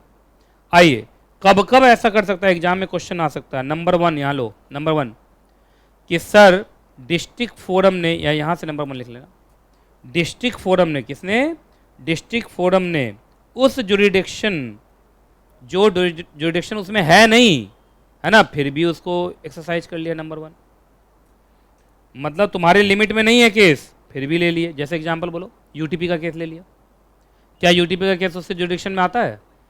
नंबर 2, उसके जुरिडिक्शन में है लेकिन केस नहीं ले रहा है, समझे, उसके जुरिडिक्शन में केस है पर वो ले नहीं रहा। नंबर 3, केस उसके जुरिडिक्शन में है, लिया भी है, पर इलीगल ढंग से प्रोसीडिंग चला रहा है या इरेगुलर ढंग से क्या चला रहा है, प्रोसीडिंग। 3 चीजें बोलो क्या। एक तो जुरिडिक्शन में नहीं है फिर भी ले लिया केस, जुरिडिक्शन में है नहीं ले रहा है, जुरिडिक्शन में है केस लिया भी है पर प्रोसीडिंग्स इलीगल और इरेगुलर ढंग से चला रहा है। 1 2 3 लिख लिया तुम लोगों ने। अगर ऐसा उनको लगता है, ऐसा उनको अगर लगता है तो वो उसको ऑर्डर पास करके डांट लगा सकते हैं। जैसे केस नहीं लेना चाहिए, बोला केस छोड़ो, केस लेना चाहिए था, केस लो, और केस लेना चाहिए था, ले भी लिया है, पर ठीक ढंग से प्रोसीडिंग्स चलाओ, इस बात का वो डांट लगा सकता है। अच्छा, सिर्फ डांट ही लगा सकता है या कुछ डिसीजन आ चुके हैं उसको रिवर्स भी कर सकता है? रिवर्स भी कर सकता है, क्वेश्चन ऑफ लॉ पे भी और क्वेश्चन ऑफ फैक्ट पे भी। ठीक है, कोई दिक्कत? चलिए फिर वही बात, क्या इनके पास भी रिव्यू का पावर होगा? यस, अपने मर्जी से भी ऑन एन एप्लीकेशन ये भी क्या कर सकते हैं, रिव्यू कर सकते हैं। सेम कहानी डिस्ट्रिक्ट फोरम वाला। ठीक है, आगे अब आ जाओ अपील। अपील यहाँ बड़ा झंझट वाला है भाई। कहाँ झंझट है? सब कुछ ठीक तो लग रहा है, अभी मैं बताऊंगा झंझट कहाँ है। अब वो तुमको अच्छे समझना पड़ेगा, ऐसे मैंने तुम लोग सीपीसी में पढ़ा चुका हूँ ये चीज़, पर तुम भूल गए होगे। आइए, सबसे पहले नेशनल कमीशन के खिलाफ, सॉरी स्टेट कमीशन के खिलाफ कहाँ अपील जाएगा? नेशनल कमीशन में कितने दिन के अंदर? अगर सफिशिएंट कॉज है तो 30 डेज के बाद भी केस लिया जा सकता है। बाकी यहाँ पे भी नेशनल कमीशन तुमसे कितना पैसा रखवा लेगा? वही सेम कंटिन्यू हो रहा है, 50 पैसा, 50 पैसा बोल रहा हूँ, 50% पैसा रखवा लेगा तुमसे। सेम चल रहा है ना, तो इसमें क्या ही बोलना है। अब मुझे आप ये बताइए, ये अलग क्यों है?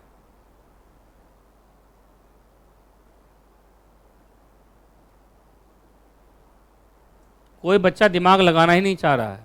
दिमाग को ना बैंक के लॉकर में बंद करके चाबी फेंक दिया यमुना नदी में।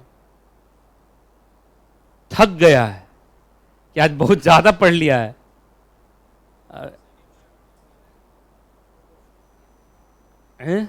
देखो यहाँ जो अपील है ना, ये क्वेश्चन ऑफ लॉ पे भी है, क्वेश्चन ऑफ फैक्ट पे भी है, पर यहाँ सिर्फ क्वेश्चन ऑफ लॉ पे है। तो डिफरेंस क्या है? यही डिफरेंस है, question of law, question fact. वाह, तुम लोग छोड़ दो, मैं भी भूल जाऊंगा, समझ रहे हो? ऐसा ऐसा मामला निकाल रहा है, सीधा कह रहा है कि एक काम करो ना यार, ऊपर जो लिखा है उसको ढूंढो नीचे। नहीं मिल रहा है, इसका मतलब डिफरेंस है। वो तो है, वो तो लिखा हुआ है, वो तो मैंने ही यहाँ बोल्ड कर दिया तुम लोग के लिए। लेकिन ऐसा क्यों? ऊपर इतना में 51 सबसेक्शन 1 में वो question of law, question of fact दोनों पे ले जा रहा है। अरे लिखा तुमने ऊपर वाले पैराग्राफ के साथ ही question of law, question of fact दोनों है। लिख लो ना, ऐसे लिखा मैंने, तुम लोग फुल फॉर्म लिखना है, QLF, बाद में समझ में नहीं आएगा। Question of law, question of fact लिखो जल्दी। 51 सबसेक्शन 1 में दोनों अलाउड है, 51 सबसेक्शन 2 में सिर्फ क्वेश्चन ऑफ लॉ अलाउड है। क्यों? ये पूछ रहा हूं।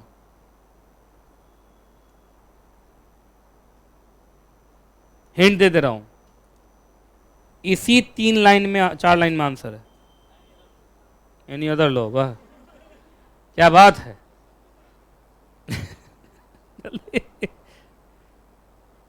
90 डेज कहाँ है इसमें? कुछ भी, 1 line, 2 line, 3 line, 4 line, 4 line में इसका आंसर है। और ये तुम लोग को सीपीसी में भी पढ़ाया था बचपन में।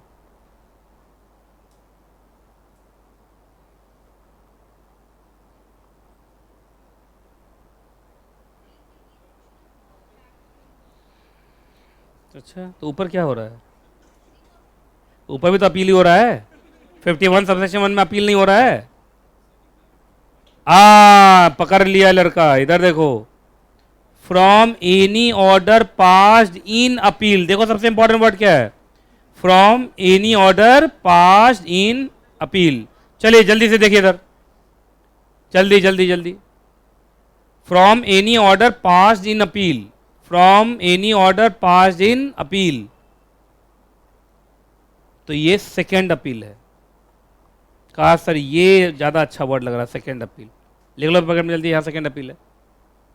एक्चुअली ये अपील के ऊपर अपील है, मतलब ये 2 बार अपील हो रहा है। तो 2 बार अपील होगा तो हर बार थोड़ी क्वेश्चन ऑफ फैक्ट सुनेगा यार वो, तो अगले बार सिर्फ क्वेश्चन ऑफ लॉ पे होगा, क्वेश्चन ऑफ फैक्ट पे नहीं होगा। अब सुनिए, एक चीज बताता हूं तुम लोग को, ध्यान से सुनो। ये क्या है बताओ? Appeal to state commission.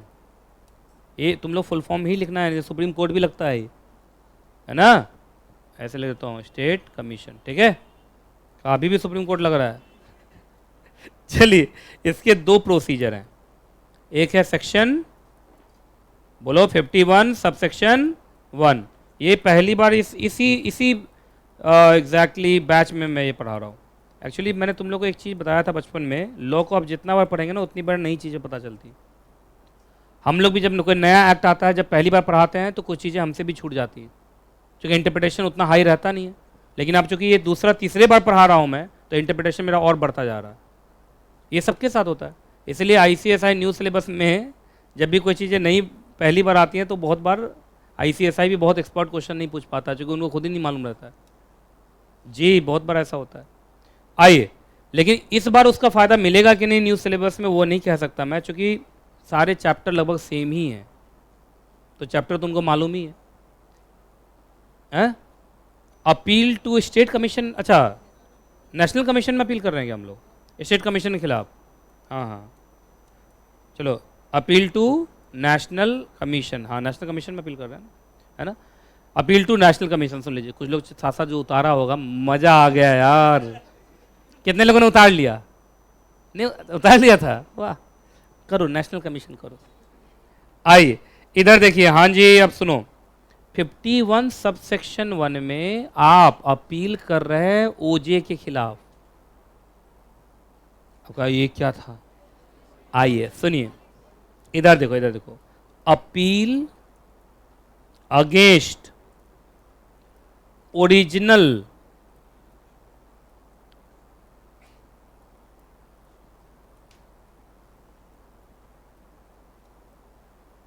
State commission है ना, उसने जो ओरिजिनल जुरिडिक्शन में जो ऑर्डर पास किया उसके खिलाफ अपील हो रहा है। ये तो पहली बार अपील है, तो ये लिया जाएगा क्वेश्चन ऑफ लॉ पे भी,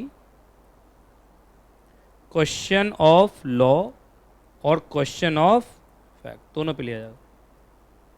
ये बात समझ में आई?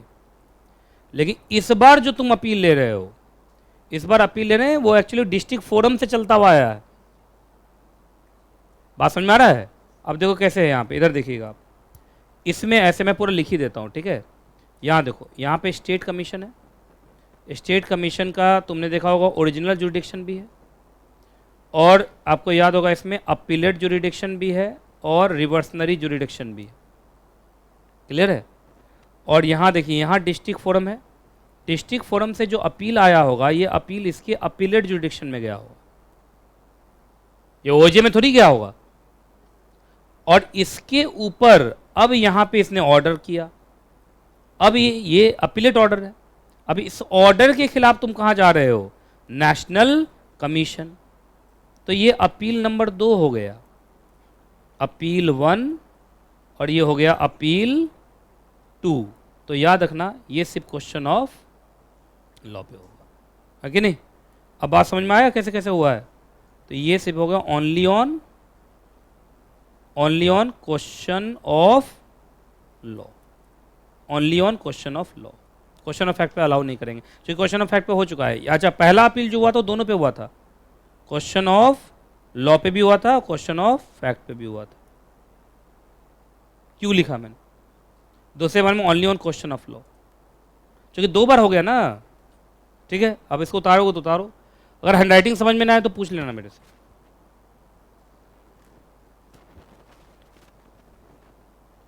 तो OJ, AJ, RJ,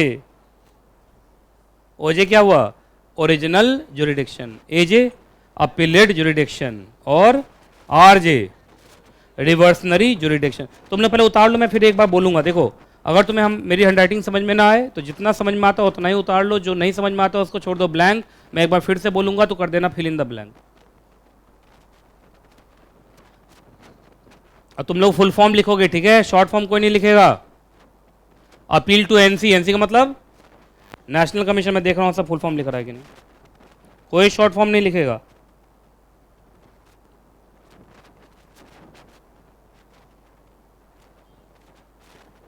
OJ, AJ, AJ का मतलब action जैक्शन।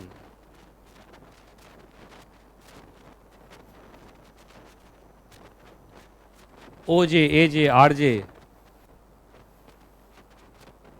NKJ। OJ, AJ, RJ पढ़ाने वाला कौन? NKJ। ये अच्छा था।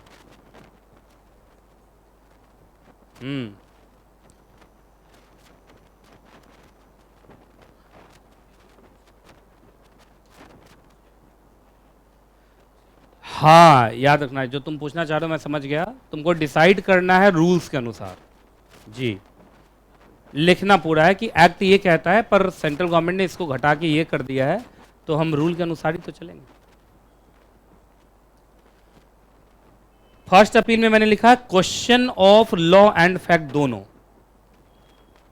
क्या नहीं समझ में आ रहा तुमको? क्या नहीं समझ में आ रहा? अभी रिसर्च कर रही होगी क्या वर्ड है। हाँ,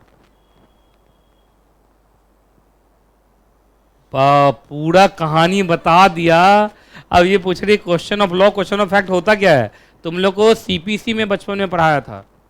क्वेश्चन ऑफ लॉ में ये होता है कि जैसे सेक्शन गलत लगा दिया, एक्ट गलत लगा दिया, उनका जुरिडिक्शन ही नहीं बनता है, तो ये सब हो गया क्वेश्चन ऑफ लॉ। मतलब आप आरोप लगा रहे हैं कि ये सब है। क्वेश्चन ऑफ फैक्ट में आप और कहानी बोलते हैं, जज घूस खा लिया है, जज मेरी बात नहीं सुना, मेरे घर पे समन आया ही नहीं, है ना, ये सब जो और राम कहानी सब बोलते हैं, ये सब क्या हो जाता है? Question of fact. अब जरा ध्यान से सुनिएगा। तो क्वेश्चन ऑफ लॉ जब वो बोलते हैं तो मेन मेन बात पे ही वो आपका अपील लेंगे, अदर बातों को सुनेंगे भी नहीं। चलिए, ये उतार लिया हो तो मैं फिर से एक बार बोल रहा हूँ, क्योंकि हैंड राइटिंग थोड़ा हो सकता है बच्चों को समझ में ना आया हो, तो मैं भी एक बार बोलूंगा तो समझ में आ जाएगा।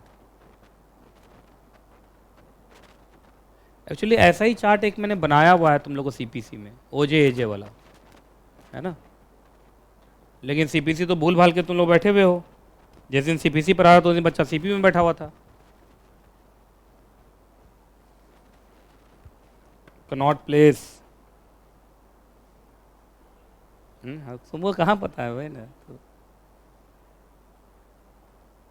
पूछ रहा सीपी क्या है सर, इतना तो मालूम है दिल्ली में हो, ऐसा नहीं कंबोडिया समझ लो। चलिए, अब मैं बोल रहा हूँ मैंने क्या क्या लिखा, रुक जाओ, घबराओ नहीं, मैं भी बोल रहा हूँ। सुनो, मैं सबसे पहले लिखा है अपील टू नेशनल कमीशन, ठीक है, मैच कर रहा है? Appeal to national commission, section 51 subsection 1 पहले करा देता हूँ। Appeal against original jurisdiction order of state commission, full form लिखना। उसके बाद ये क्वेश्चन ऑफ लॉ पे भी ले लेगा, क्वेश्चन ऑफ फैक्ट पे भी ले लेगा, ठीक है। 51 सबसेक्शन 2, डिस्ट्रिक्ट फोरम से अपील गया, फर्स्ट अपील, ये क्वेश्चन है, यहाँ पे ये लिखा हुआ question of law and question of fact, लिखो ये question of law and question of fact, लिखो question of law and question of fact दोनों पे अलाउड है, यहाँ लिखा है question of law question of fact दोनों पे अलाउड है, यहाँ पे लिख दो ना, मतलब question of law question of fact लिख दो। अब इसमें क्या ढूंढ रहे हो, मैं गोल गोल कर रहा हूँ तो इसमें क्या ढूंढ रहे हो? कोई बच्चा इसमें ढूंढ रहा है, इसमें कहाँ कुछ है? आपको सीधा लिखो ना question of law and question of fact, लिख दीजिए, बात खत्म। ये गोल गोल में ढूंढ रहा है question of law and question of fact, मैं वहाँ रुका हुआ हूँ बस बोलने के लिए। Question of law and question of fact दोनों पे ले लेगा। अपील गया, स्टेट कमीशन का ये ओरिजिनल जुडिक्शन है, अपीलेट जुडिक्शन और रिवर्सनरी जुडिक्शन।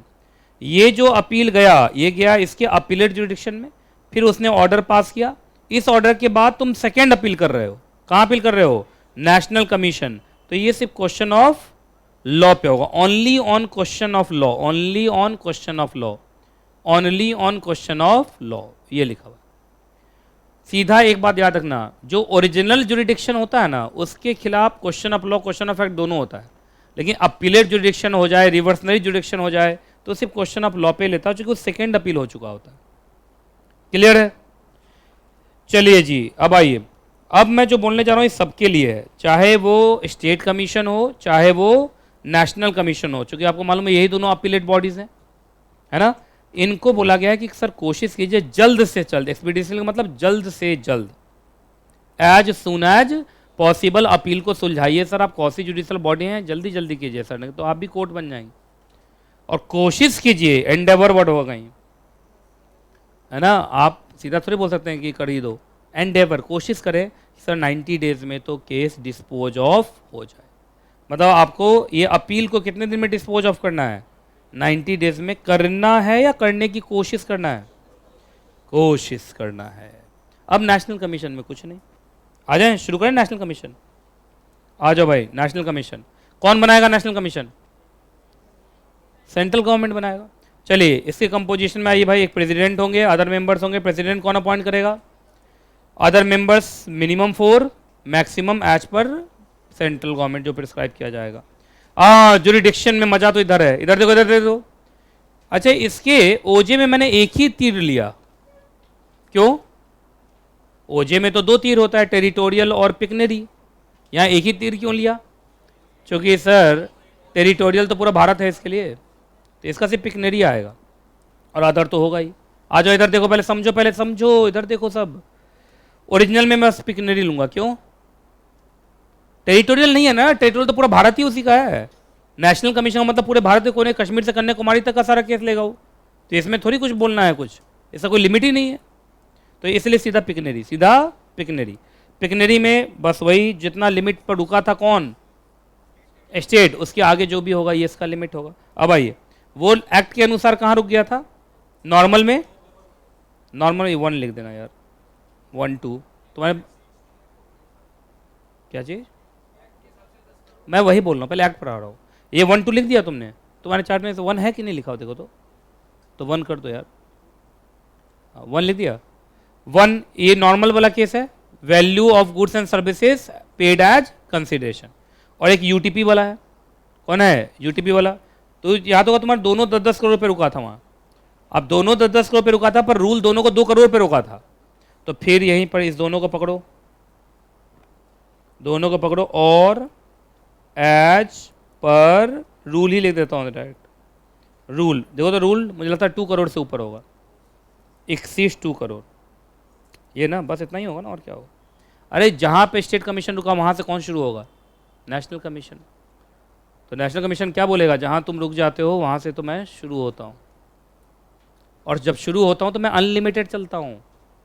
अरे अनलिमिटेड चलेगा ना, इसका इसके ऊपर थोड़ी कोई है। क्लियर? कोई दिक्कत? चलो भाई आगे बढ़े, बोलो, लिख लिया ये सब तुम लोगों ने? चलो, अब अपीलेट बताओ तो किसके खिलाफ सुनता है ये अपील? अच्छा, स्टेट कमीशन के सारे ऑर्डर या ओरिजिनल ऑर्डर्स? ये स्टेट कमीशन के सिर्फ ओरिजिनल ऑर्डर से खिलाफ अपील सुनता है। उसका जो अपीलेट वाला है उसके खिलाफ अगर अपील सुनेगा तब, जब स्पेशल परमिशन होगा तब, क्योंकि तुम लोगों को सीपीसी में पढ़ाया था, जनरली सेकेंड अपील अलाउड होता नहीं है। चलिए, रिवर्सनरी में किसको डांट लगाएगा? वही 3 चीज बोलो, कौन कौन?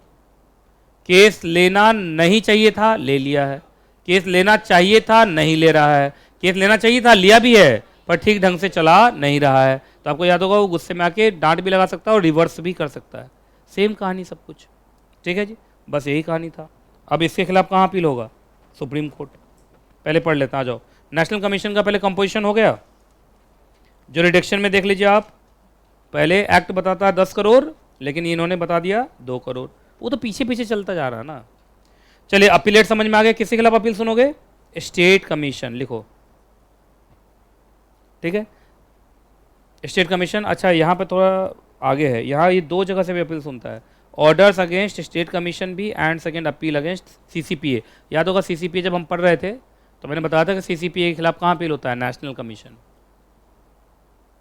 ठीक है, क्योंकि देखो सीसीपीए नेशनल लेवल का रेगुलेटर है और ये नेशनल लेवल का कमीशन है। अब तो नेशनल वाले का डिस्ट्रिक्ट में करा दोगे अपील, अजीब बात नहीं है। चलो, रिवर्सनरी किसको डांट लगाएगा ये? अच्छा, एग्जाम में अगर ये आ जाए और तुमको यहाँ तो 2 ही लाइन लिखा मैंने, तुम वो लाइन जोड़ सकते हो, केस लेना चाहिए था, नहीं ले रहा, केस नहीं लेना चाहिए था, ले लिया, और केस लेना चाहिए था, लिया भी है, पर इर्रेगुलर ढंग से काम चल रहा है। क्या इनको भी रिव्यू का पावर होगा? सेम है, यस। अब इनके खिलाफ कहाँ अपील करोगे भाई? Supreme court. कहाँ अपील होगा? सुप्रीम कोर्ट, है ना। कितने दिन के अंदर अपील करोगे? लेकिन सफिशिएंट कॉज है तो क्या सुप्रीम कोर्ट ले लेगा 30 डेज के बाद भी? बोलो। लेकिन सुप्रीम कोर्ट भी बोलेगा कितना पैसा जमा करो। ये तो कहानी हर जगह ही चल रहा है, ठीक है जी। अब मुझे लगता है थोड़ा रुक के एक बार वो चार्ट बना दूं पिकनरी जुरिडिक्शन वाला, ये ना,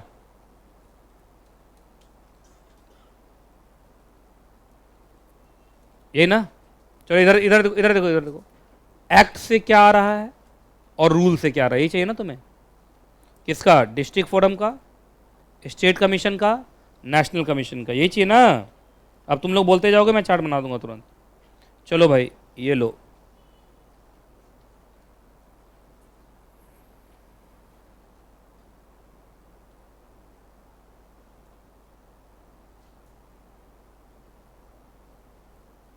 चलो इधर देखो, बस नहीं है ना। चलो इधर देखो, पहले एक्ट से डिस्ट्रिक्ट फॉर्म का बताओ। Up to 1 crore, up to 1 crore, लेकिन रूल से इसको घटा दिया था। कितना लाख, सॉरी लाख, लाख नहीं लाख, कितना लाख, 50 लाख। अच्छा चलो देखो, यहां पे क्या कर दूं बोलो, अप टू ₹50 lakhs। तुम समझ रहे हो ये कैसे कैसे चल रहा है। रूल का नाम, हाँ कंज्यूमर प्रोटेक्शन पर जुरिडिक्शन करके कुछ होगा, पढ़ो के जुरिडिक्शन को तय करने वाला रूल्स, है ना। चलिए, हाँ स्टेट कमीशन में 2 पार्ट बांटूंगा, एक तो तुम्हारा नॉर्मल है और एक यूटीपी है।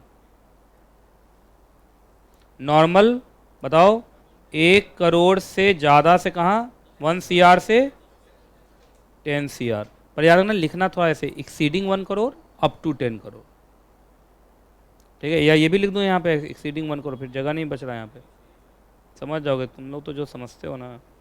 यूटीपी सीधा अप टू 10 करोड़, ऐसे लिखने से फिर ये सब मैं जीरो से शुरू कर देता हूँ ना इसको, ये शुरू ही जीरो से होगा। बोलो 0 से 10 करोड़। रूल क्या करेगा इसको, रूल में भी आ जाओ भाई, नॉर्मल अलग और यूटीपी अलग। नॉर्मल में 50 लाख से 2 करोड़ और यूटीपी 0 से 2 करोड़, क्योंकि ये तो 0 से शुरू हुआ है। चलो भाई नेशनल कमीशन में आ जाओ, नॉर्मल है एक्सीड्स 10 करोड़, यूटीपी भी वही है ना, एक्सीड्स 10 करोड़, लेकिन रूल क्या कर देगा इसको, एक्सीड्स 2 करोड़ और यूटीपी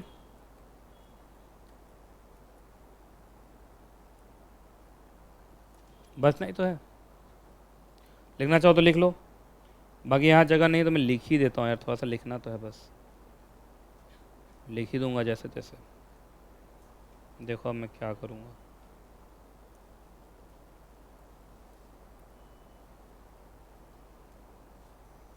नॉर्मल में क्या है, एक्सीड्स बोलो 1 करोड़ से लेके कहाँ तक, 10 CR।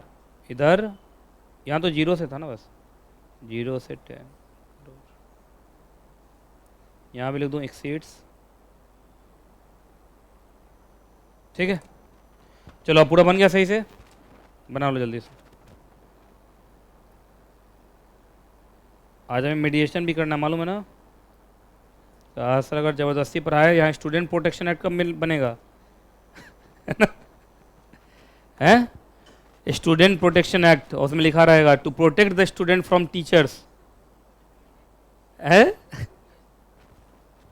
और उसमें लिखा रहेगा कि अपने टाइम से कोई टीचर आगे ना बढ़े। क्या बोले, मैं सुन नहीं पाया।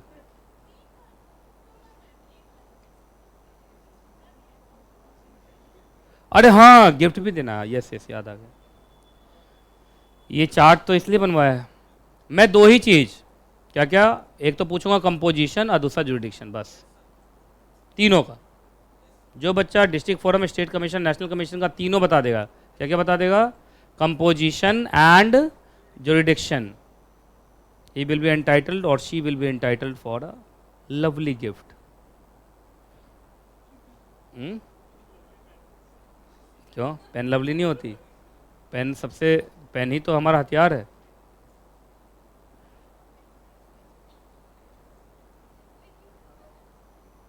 नहीं नहीं, जो हाथ में आता वो दे देता हूँ, वो स्पेशल तो था ही सच में, वो बड़ा महंगा भी था, अच्छा था वो।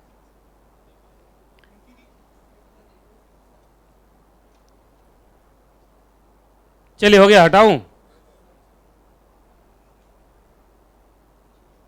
क्यों स्टेपलर अगर होगा तो क्या अच्छी चीज़ नहीं है क्या, स्टेपलर तो बहुत अच्छी चीज़ है, भारी भरकम गिफ्ट है यार, स्टेपलर इतना सस्ता भी नहीं आता यार, और सस्ता महंगा कहाँ देखा जा रहा है भाई। अब तो मैं सोच रहा हूँ पैसा वैसा नहीं रहेगा तो सस्ता सस्ता चीज़ मंगल बाजार से खरीद के लाऊंगा। चलिए हो गया, हटाऊं।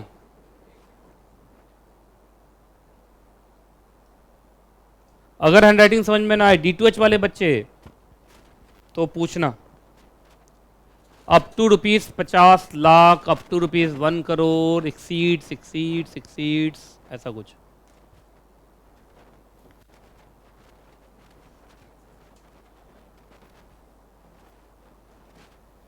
जब मैं चलता हूं तो ये पूरा हिल जाता है, देखो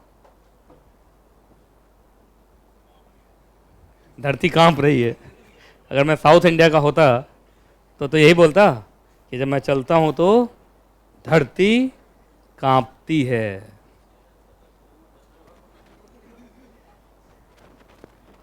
चलिए हटाऊं।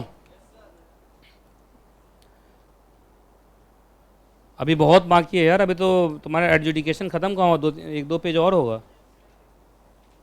हैं? सीमे क्लास एकदम है, जरूर है और रहेगी हमेशा।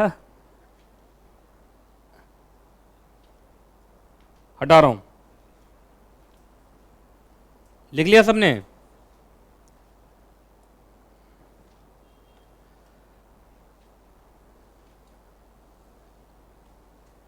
मुझे लगता है कंज्यूमर प्रोटेक्शन एक्ट पे शायद 3 क्लास और लगेगी, 3 क्लास से भी ज़्यादा लगने की उम्मीद है, क्योंकि बहुत बड़ा चैप्टर है सच में, पर इंटरेस्टिंग है। ठीक है, दुखी करता नहीं, दुखी फेमा करता है।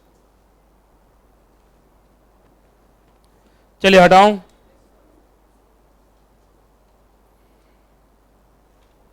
चलो जी। हाँ, एक बात बताइए, जब भी ये ऑर्डर पास करेंगे तो क्या ये ऑर्डर फाइनल माना जाएगा? अगर अपील में तुम नहीं गए तो बोलो, ये लिखो, if no appeal has been preferred. एक बच्चा लिख रहा है सर जैकेट तो आपका कमाल का है। इस पर जितने कमेंट्स आने थे वो मुझे लगता है पिछले बार आ चुके हैं। बच्चा तो रिपीट कमेंट थोड़ी करता है। आप कुछ नया पहन के आइए तब, जैसे सरस्वती पूजा में पुराना। हाँ, हर बार मैं वही पहनता हूँ। यस, हर बार उस सरस्वती पूजा में ही पहनता हूँ। सबसे अजीब बात यह है, साल भर में एक ही बार पहनता हूँ। आइए, लिमिटेशन पीरियड। लिमिटेशन पीरियड क्या है ये बताओ। अच्छा एक बात बताइए, क्या होता है लिमिटेशन पीरियड? इतने दिन में केस कर देना है। तो याद रखिएगा, सुनिए, जिस दिन आपके यहाँ कॉज ऑफ एक्शन अराइज हुआ, जिस दिन आपके यहाँ क्या अराइज हुआ, कॉज ऑफ एक्शन, उससे 2 साल के अंदर आपको केस कर देना है। अच्छा फिर वही बात, अगर सफिशिएंट कॉज रहा तो 2 साल के बाद भी आपका केस लिया जा सकता है। अच्छा केस चलेगा कितना दिन उससे फर्क नहीं पड़ता है, केस हो जाना चाहिए। कितने दिन के अंदर? 2 साल के अंदर केस हो जाना चाहिए। जैसे आपको कोई ठगा तो आप 25 साल के बाद जा रहे हैं ना, 25 साल के बाद एविडेंस बचा होगा ना कुछ, तो 2 साल में केस कर दो। अब केस चले सालों साल, उससे कोई फर्क पड़ता नहीं। तो बचपन में लिमिटेशन एक्ट में पढ़ा हुआ आपने कि केस हमें कर देना होता है with in the limitation period. Case can continue, है ना, वो आगे कभी भी कंटिन्यू कर सकता है। अच्छा एक बात बताइए, सफिशिएंट कॉज अपने मन से मान लोगे कि टाइम एक्सटेंड हो गया या ऑर्डर आना चाहिए?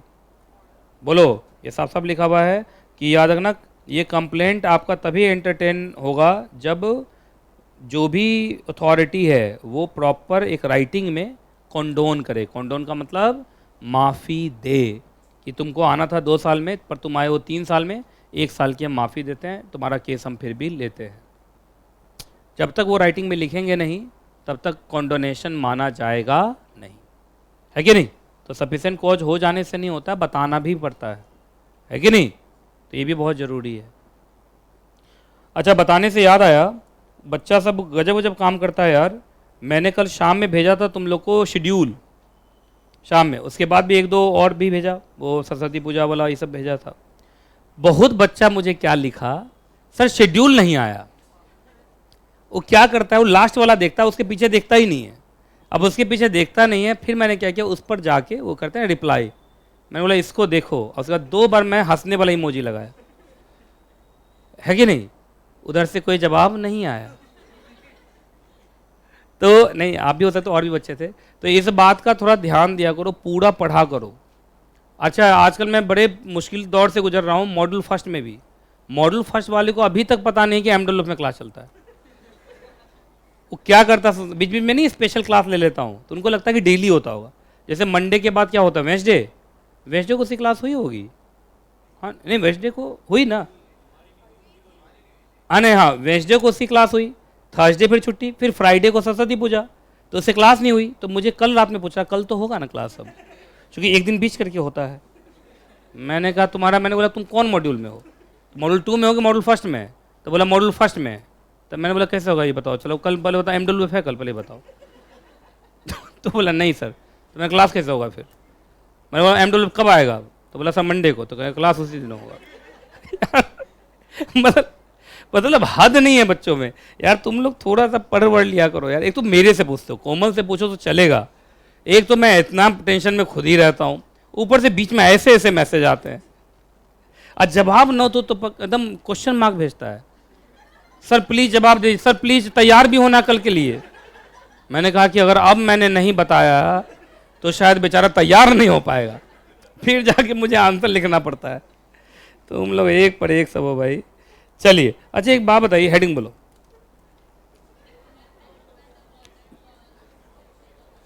अच्छा ये जो तीनों कॉसी जुडिशियल बॉडीज हैं, ये जब भी ऑर्डर देंगे तो क्या माना जाएगा कि कॉसी जुडिशियल बॉडी मानने की जरूरत नहीं है, या ये माना जाएगा जैसे डिक्री पास हो गया? बोलो किसका डिक्री पास हो गया? कोर्ट का। और याद रखना फिर उस केस में माना जाएगा जैसे कोर्ट ने डिक्री दे दिया, और अगर आपने उसको नहीं माना तो कंटेम्प्ट ऑफ कोर्ट माना जाएगा। होते वो देखो सुनो पहले, कॉसी जुडिशियल बॉडी वो बस प्रोसीजर के लिए है, पर फैसले की इज्जत तो वही है जो कोर्ट की है, क्योंकि अगर उनके फैसले की इज्जत नहीं करोगे तो फिर बनाए क्यों उनको? तो याद रखिएगा जब भी ये डिक्री मतलब जब भी ये ऑर्डर देंगे तो माना जाएगा जैसे कोर्ट ने डिक्री दे दिया। किसने डिक्री दे दिया? कोर्ट ने। और अगर आपने उसको नहीं माना तो माना जाएगा जैसे आपने क्या कर दिया, कंटेम्प्ट ऑफ कोर्ट। तो इनके भी ऑर्डर की उतनी ही इज्जत होगी जितने कोर्ट के डिक्री की होती है। बात समझ में आ गया? मानना तो पड़ेगा। देखो लिखाई हुआ नीचे आ ही गया कि अगर आप उनके ऑर्डर को नहीं मानेंगे तो आपके साथ क्या क्या हो सकता है। आइए जी जल्दी बताइए। पहले तो यहाँ टिक लगाओ, पेनल्टी क्या चीज़ के लिए लगा रहा हो? Non compliance of order. तो ये जेल भी है इस बार, बहुत देर से जेल नहीं सुन रहे थे तो सुनिए, कम से कम 1 महीने की जेल, जो कहाँ तक जा सकती है? 3 साल तक। 1 महीने से 3 साल तक की क्या हो सकती है? जेल हो सकती है। 25,000 रुपये से लेके 1 लाख रुपए तक का जुर्माना हो सकता है, और दोनों भी हो सकता है। तो इसलिए इनके ऑर्डर्स को जरूर मानिए, ठीक है। बाकी मैंने बता दिया था, not withstanding anything content in CRPC, मतलब CRPC कुछ देर रुक जाएगा। District commission, state commission, national commission के पास कौन से पावर माने जाएंगे? Judicial magistrate of first class के ही पावर माने जाएंगे। तो इसका मतलब ये कुछ हद तक जब जेल सुनाएगा तो ये माना जाएगा जैसे ये क्रिमिनल कोर्ट है। क्या है? क्रिमिनल कोर्ट है फॉर CRPC। तो इसको हल्के में मत ले लीजिएगा भाई, भारी भरकम है। सिर्फ नाम में फोरम लगा हुआ है पर फोरन जैसा नहीं है, मैं ना भारी भरकम है, आप फंस जाएंगे बाद में, ठीक है। तो इनकी बात लोगों को माननी ही पड़ेगी। चलिए जी अब मैं यहीं रोकता हूँ, इसके बाद मैं अगली क्लास में कराऊंगा। लेकिन अभी जो मैंने बोला है, क्योंकि आज बहुत ज़्यादा हो तो गया है, अगर आज देखा जाए तो चार्ट में हम लोगों ने बहुत कुछ पढ़ लिया। बोलो तो क्या क्या पढ़ लिया आज? चैप्टर गाइड के हिसाब से देखें तो सारा का सारा थ्योरेटिकल पार्ट तो खत्म कर लिया हम लोगों ने। इंट्रो हो ही गया है। डेफिनेशन में कितना था? 19 -2 हो चुका, कितना? 17 बचा। ये पढ़ लिया CPC, CCPA, ये अरे मीडिएशन कर ही लो ना यार। मीडिएशन कैसे कर? सर जाने दीजिए, सर जाने दीजिए। ऐसा लग रहा है जैसे पकड़ के सबको पीटा जा रहा है। नहीं मीडिएशन क्यों नहीं हो सकता? अभी टाइम तो है, पूछना भी तो है। क्या करूं बताओ? नहीं मेडिटेशन, या तो ना पूछूं और तुरंत ये करा कि मेडिटेशन करा के खत्म कर दो, क्योंकि मेडिटेशन आज वजह ज़्यादा अच्छा है, फिर अगली क्लास में झंझट पैदा करेगा। चलो एक काम करता हूँ, चलो ना तुम्हारा ना मेरा, फिर भी मेरा ही। सुनिए अब क्या है, ये छोड़ देता हूँ क्योंकि ये इस सब चीज़ों से जुड़ा हुआ नहीं है। ये मैं अगली क्लास में भी बता सकता हूँ। मेडिएशन साथ में कर लेते हैं। मेडिएशन आधा पेज का है, कर ले मेडिएशन। आ जाओ चलो भाई, चलो चलो चलो चलो चलो चलो। इस चार्ट के हिसाब से देखा जाए तो बस मेडिएशन बचता है। आओ भाई मेडिएशन देखते हैं। शांति शांति, देखो इधर। सबसे पहले मेडिएशन का मतलब क्या होता है सो सुनो। हिंदी में बोलते हैं मध्यस्थता, ऐसे बोलते हैं कुछ, मध्यस्थता है ना। आप लिखना चाहें तो लिख सकते हैं, ठीक है। मीडिएटर समझते, बीच में मीडिएटर जो होता है वो। आइए इधर देखिए, हाँ जी, सबसे पहले देखो ये 3 कमीशन थे ना, डिस्ट्रिक्ट फोरम, स्टेट कमीशन और नेशनल कमीशन, तीनों के साथ जोड़े जाएंगे कंज्यूमर मीडिएशन सेल। तीनों के साथ क्या जुड़ेगा? Consumer mediation cell. तो सुनो, रुको पहले, रुको इधर। स्टेट कमीशन 2 चीज बनाता है, डिस्ट्रिक्ट कमीशन और स्टेट कमीशन। तो स्टेट कमीशन की जिम्मेदारी हुई इस दोनों के साथ क्या जोड़ो? कंज्यूमर मीडिएशन सेल अटैच करो। और नेशनल कमीशन कौन बनाता है? Central government. तो सेंट्रल गवर्नमेंट को बोला तुम किसके साथ जोड़ो? नेशनल कमीशन के साथ क्या जोड़ो? Consumer mediation cell. मतलब इसका मतलब तीनों कौसी जुडिशियल बॉडी के साथ एक डिपार्टमेंट जुड़ा होगा, उससे क्या नाम होगा? Mediation cell. और उन लोगों को जब भी लगता है मीडिएशन में भेजना है तो उठा के तुरंत भेज देते हैं केस कहाँ? मीडिएशन। तो इसका मतलब ये जितने भी तीनों है, district forum, state commission, national commission, तीनों के साथ जुड़ा रहेगा मीडिएशन सेल। बोलो, तीनों के साथ अटैच होगा mediation cell. District forum, state commission में कौन बनाएगा? State government. और नेशनल कमीशन में कौन बनाएगा? Central government. आइए भाई, ये जो मीडिएशन सेल के अंदर कौन कौन से लोग होंगे? तो वो लोग होंगे जो प्रिस्क्राइब किए जाएंगे रूल्स के थ्रू। आइए, कंज्यूमर मीडिएशन सेल का काम क्या क्या है? एक तो इम्पैनल्ड मीडिएटर्स, याद रखना, जैसे कंपनी सेक्रेटरी है ना, वो भी मीडिएटर बन सकता है। आपको मालूम है आर्बिट्रेशन एंड कंसिलिएशन एक्ट के अंदर हम अलाउड हैं क्या बनने के लिए? Arbitrator, conciliator, mediator. टर टर टर बोलो, कौन कौन टर? Arbitrator, conciliator, mediator. तो हम इम्पैनल हो सकते हैं। क्या हो सकते हैं? इम्पैनल। जैसे हम गए डिस्ट्रिक्ट फोरम के पास कि सर इस एरिया के हम जाने माने कंपनी सेक्रेटरी इन प्रैक्टिस हैं और इतना साल हो चुका है, तो हमें आप अपने पैनल पर रख लीजिए। कभी भी अगर आपके पास किसका केस आएगा? मीडिएशन का, तो आप मुझे मीडिएटर अपॉइंट कर देना, मैं आपको कमीशन दूंगा। ये मत बोलना है ना, क्योंकि डिस्ट्रिक्ट फोरम है, चले जाओगे जेल। आइए, अच्छा, और इनके पास क्या क्या मेंटेनेंस में रहेगा? लिस्ट ऑफ केसेस, किस सेल में कितने केसेस आए, रिकॉर्ड ऑफ प्रोसीडिंग्स और एनी अदर इंफॉर्मेशन जो लगता है रेगुलेशंस के थ्रू आएगा, ये इनको हमेशा मेंटेन करना है। उसके बाद ये लोग हमेशा क्वार्टरली रिपोर्ट भी देंगे, किसको? अपने अपने कमीशन को। अगर डिस्ट्रिक्ट फोरम के साथ जुड़ा था तो डिस्ट्रिक्ट फोरम को देगा, स्टेट कमीशन के साथ जुड़ा था तो स्टेट कमीशन को देगा, नेशनल कमीशन के साथ जुड़ा था तो नेशनल कमीशन को देगा। क्वार्टरली रिपोर्ट वो देगा कि सर हमारे पास इतने इतने मीडिएशन के केसेस आए और हमने उनको इतना इतना मीडिएट करा दिया। मीडिएशन का क्या तरीका होगा? तो तरीका क्या होगा सो सुनिए, मैंने बोल ही दिया। मीडिएशन होगा कहाँ पे? कंज्यूमर मीडिएशन सेल, जो अटैच रहता है तीनों के साथ, डिस्ट्रिक्ट फोरम के साथ डिस्ट्रिक्ट लेवल वाला, स्टेट के साथ स्टेट वाला, नेशनल के साथ नेशनल। ठीक है, आइए, आप जब भी मीडिएशन में केस जाएगा तो मीडिएटर की जरूरत होगी। मीडिएटर नॉमिनेट करेगा वो कमीशन। अब बताओ वो कमीशन का मतलब? डिस्ट्रिक्ट फोरम है तो डिस्ट्रिक्ट फोरम, स्टेट कमीशन है तो स्टेट कमीशन, नेशनल कमीशन है तो नेशनल कमीशन। बोलेगा सर किसको किसको किसको किसको नॉमिनेट करेगा? जो पैनल पे लोग होंगे उन्हीं में से। पैनल में से कोई सीनियर है तो उसको सीनियर केसेस दिए जाएंगे, कोई जूनियर दिखाई दे रहा है तो उसको जूनियर केसेस दिए जाएंगे, है कि नहीं? चलिए भाई, अब सारा काम किसके हाथ में रहेगा? मीडिएटर। मीडिएटर अपने rights, obligations, usages of trade और सर्कमस्टांसेस, इन सब को देखते हुए वो अपना क्या करेगा? सेटलमेंट कराने की कोशिश करेगा। समझते हो? चलिए, बाकी वो एक चीज़ को जरूर मानेगा, that is principle of natural justice. इसको तो मानेगा। जो कंसिलिएटर था आर्बिट्रेशन एक्ट में, कंसिलिएटर के बारे में तो यही बोलता था, अपने सोच समझ से सब कुछ देखते उखते वो अपना कराएगा। चलिए, अच्छा, मीडिएशन बहुत देरी देरी से होगा या जल्दी जल्दी? मतलब जल्दी जल्दी का मतलब, चूँकि हम चाहते हैं थोड़ा स्पीडी क्या हो, डिसीजन हो, इसलिए हम उनको कुछ टाइम दे देंगे और तरीका बता देंगे। उसी तरीका के थ्रू वो अपना मीडिएशन कराएगा, उसी टाइम के अंदर वो मीडिएशन कराएगा। मीडिएशन का इफेक्ट सेटलमेंट हो, क्या होगा? सेटलमेंट। तो आगे सेटलमेंट देख लो। अच्छा, जब भी आपसी सेटलमेंट हो जाएगा लोगों का, तो वो सेटलमेंट की कॉपी किसके पास लाई जाएगी? कमीशन के पास। वही डिस्ट्रिक्ट फोरम है तो डिस्ट्रिक्ट फोरम, स्टेट कमीशन है तो स्टेट कमीशन, नेशनल कमीशन है तो नेशनल कमीशन। बस ये तीनों कमीशन उस सेटलमेंट पर अपना क्या मार देंगे? स्टैम्प। स्टैम्प मारते वो डिक्री का रूप ले लेगा। किसका रूप ले लेगा? डिक्री का। बस एक चीज़ याद रखना, उसके खिलाफ अपील नहीं हो पाएगा। ये तो तुम जानते हो ना, सेटलमेंट के खिलाफ कभी अपील होता नहीं है। तो सुनो, मीडिएशन कंप्लीट होते ही क्या हो गया होगा? सेटलमेंट हो गया होगा। तो एक सेटलमेंट रिपोर्ट बनेगा, है ना? किसको सौंपा जाएगा? कमीशन को। डिस्ट्रिक्ट फोरम है तो डिस्ट्रिक्ट फोरम, स्टेट कमीशन है तो स्टेट कमीशन, नेशनल कमीशन है तो कितने दिन के अंदर? 7 दिन के अंदर वो क्या करेंगे? उसके ऊपर अपना एक ठप्पा लगा के, स्टैंप लगा के उसको ऑर्डर में तब्दील कर देंगे। किस में तब्दील कर देंगे? ऑर्डर। तो जब भी आप सेटलमेंट रिपोर्ट लेके जाएंगे उससे 7 दिन के अंदर, कितने दिन के अंदर?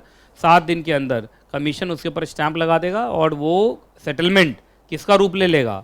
ऑर्डर का रूप ले लेगा। और ऑर्डर क्या हो जाता है? डिक्री। क्या हो जाता है? डिक्री। क्योंकि अगर ऐसे नहीं होगा तो फिर फायदा क्या हुआ? कोई दिक्कत? अच्छा एक बात बताइए, 5 झगड़े थे, 5 में से 2 पर सेटलमेंट हो गया, 3 रह गया, 3 पर सेटलमेंट नहीं हो पाया तो कोई बात नहीं है। जो 2 पे सेटलमेंट हो पाया उसके ऊपर ठप्पा मार के उसको ऑर्डर बना देगा, 3 को कहेगा इसको रहने दो, इसका एडजुडिकेशन होगा। क्या होगा? एडजुडिकेशन होगा। कहाँ लिखा हुआ देखो? Settled only in part. तो याद रखिएगा, जितने का सेटलमेंट हो गया उसको वो रिकॉर्ड करके उसके ऊपर स्टैंप लगा देंगे कि भाई ये झगड़ा तो अब सुलझ गया, इसका डिक्री कर दिया हमने। लेकिन जो रह गया उसको कंटिन्यू टू हियर, मतलब इसका एडजुडिकेशन होगा। इससे क्या होगा? एडजुडिकेशन। इसका क्या हो चुका है? सेटलमेंट। ये ना, तो जो सेटल हो गया वो सेटलमेंट हो गया, जो नहीं सेटल हो पाया वो कहाँ चला जाएगा? एडजुडिकेशन में चला जाएगा। क्लियर है? कोई दिक्कत? चलो भाई ये भी हो गया। अब पीछे एक बच गया छोटा सा, ये भी कर ही लेते तो ठीक रहता था यार। नहीं कर ही लेते तो हो ही जाता ना, फिर क्या अगली क्लास के लिए क्या बचा के रखूं? क्वेश्चन पूछ लूं?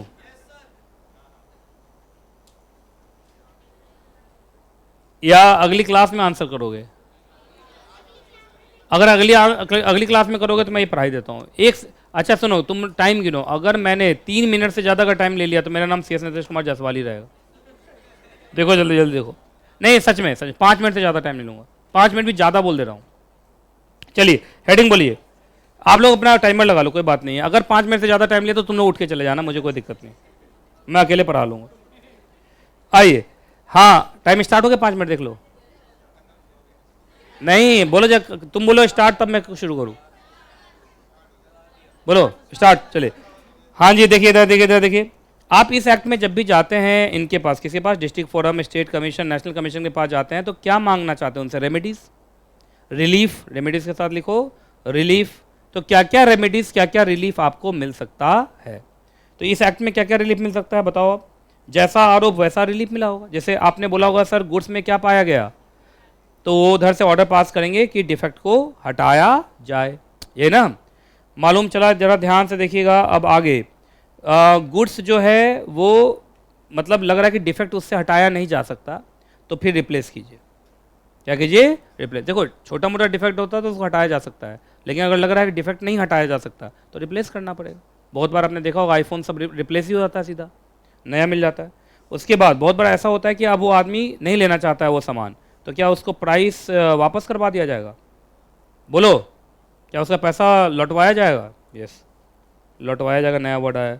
चलिए उसके बाद क्या उसको कंपनसेशन भी दिलवाया जा सकता है अगर कंज्यूमर को कोई लॉस हुआ, इंजरी हुई तो? जैसे फ़ोन लिया था, डिफेक्टेड फ़ोन था, ब्लास्ट कर गया, कान पे लगा था, ब्लास्ट कर गया, ये सब पूरा उड़ गया, तो क्या उसको कंपनसेशन देना है? तो फिर अच्छा उस केस में दुकानदार बोला ठीक है मोबाइल रिप्लेस कर देता हूँ।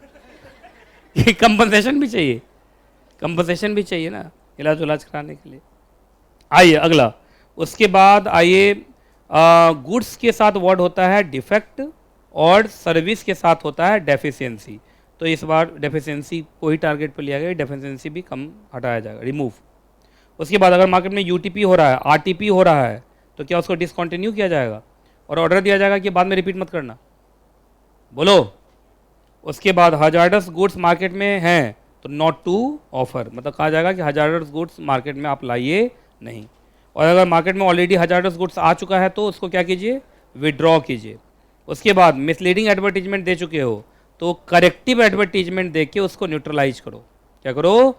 न्यूट्रलाइज। समझते? न्यूट्रलाइज मतलब गलत बोल दिया, बाद में सही वाला दे के माफ़ी मांग के उसको न्यूट्रलाइज कर दिया। ठीक है, तो ये कुछ रिलीफ्स आपको मिल सकते हैं। अब आप बताइए 5 मिनट आपका नहीं हुआ है कि नहीं? 2 ही मिनट हुआ तो हो ही गया ना फिर। चलो अब मेरी बात को जरा ध्यान से सुनो। अब मैं सीना तान के बोल सकता हूँ कि मैंने कहाँ तक कंप्लीट करा लिया। बोलो, इंट्रो कंप्लीट, ये कंप्लीट, ये कंप्लीट, ये कंप्लीट, ये कंप्लीट। अब बचा डेफिनेशन पर। डेफिनेशन से पहले प्रोडक्ट लायबिलिटी कर लो या डेफिनेशन करना शुरू करो? देख लूंगा मैं, मुझे जैसा लगे, है ना, मुझे जैसा लगे। क्या पता प्रोडक्ट लायबिलिटी में थोड़ा डेफिनेशन की जरूरत होगी। तो अगली क्लास में फिर इससे हम आगे बढ़ेंगे। तो आज तो भाई गिफ्ट वाला नहीं रहा, अगले क्लास में जरूर होगा। क्या टाइम हुआ अभी? 3 बज गए।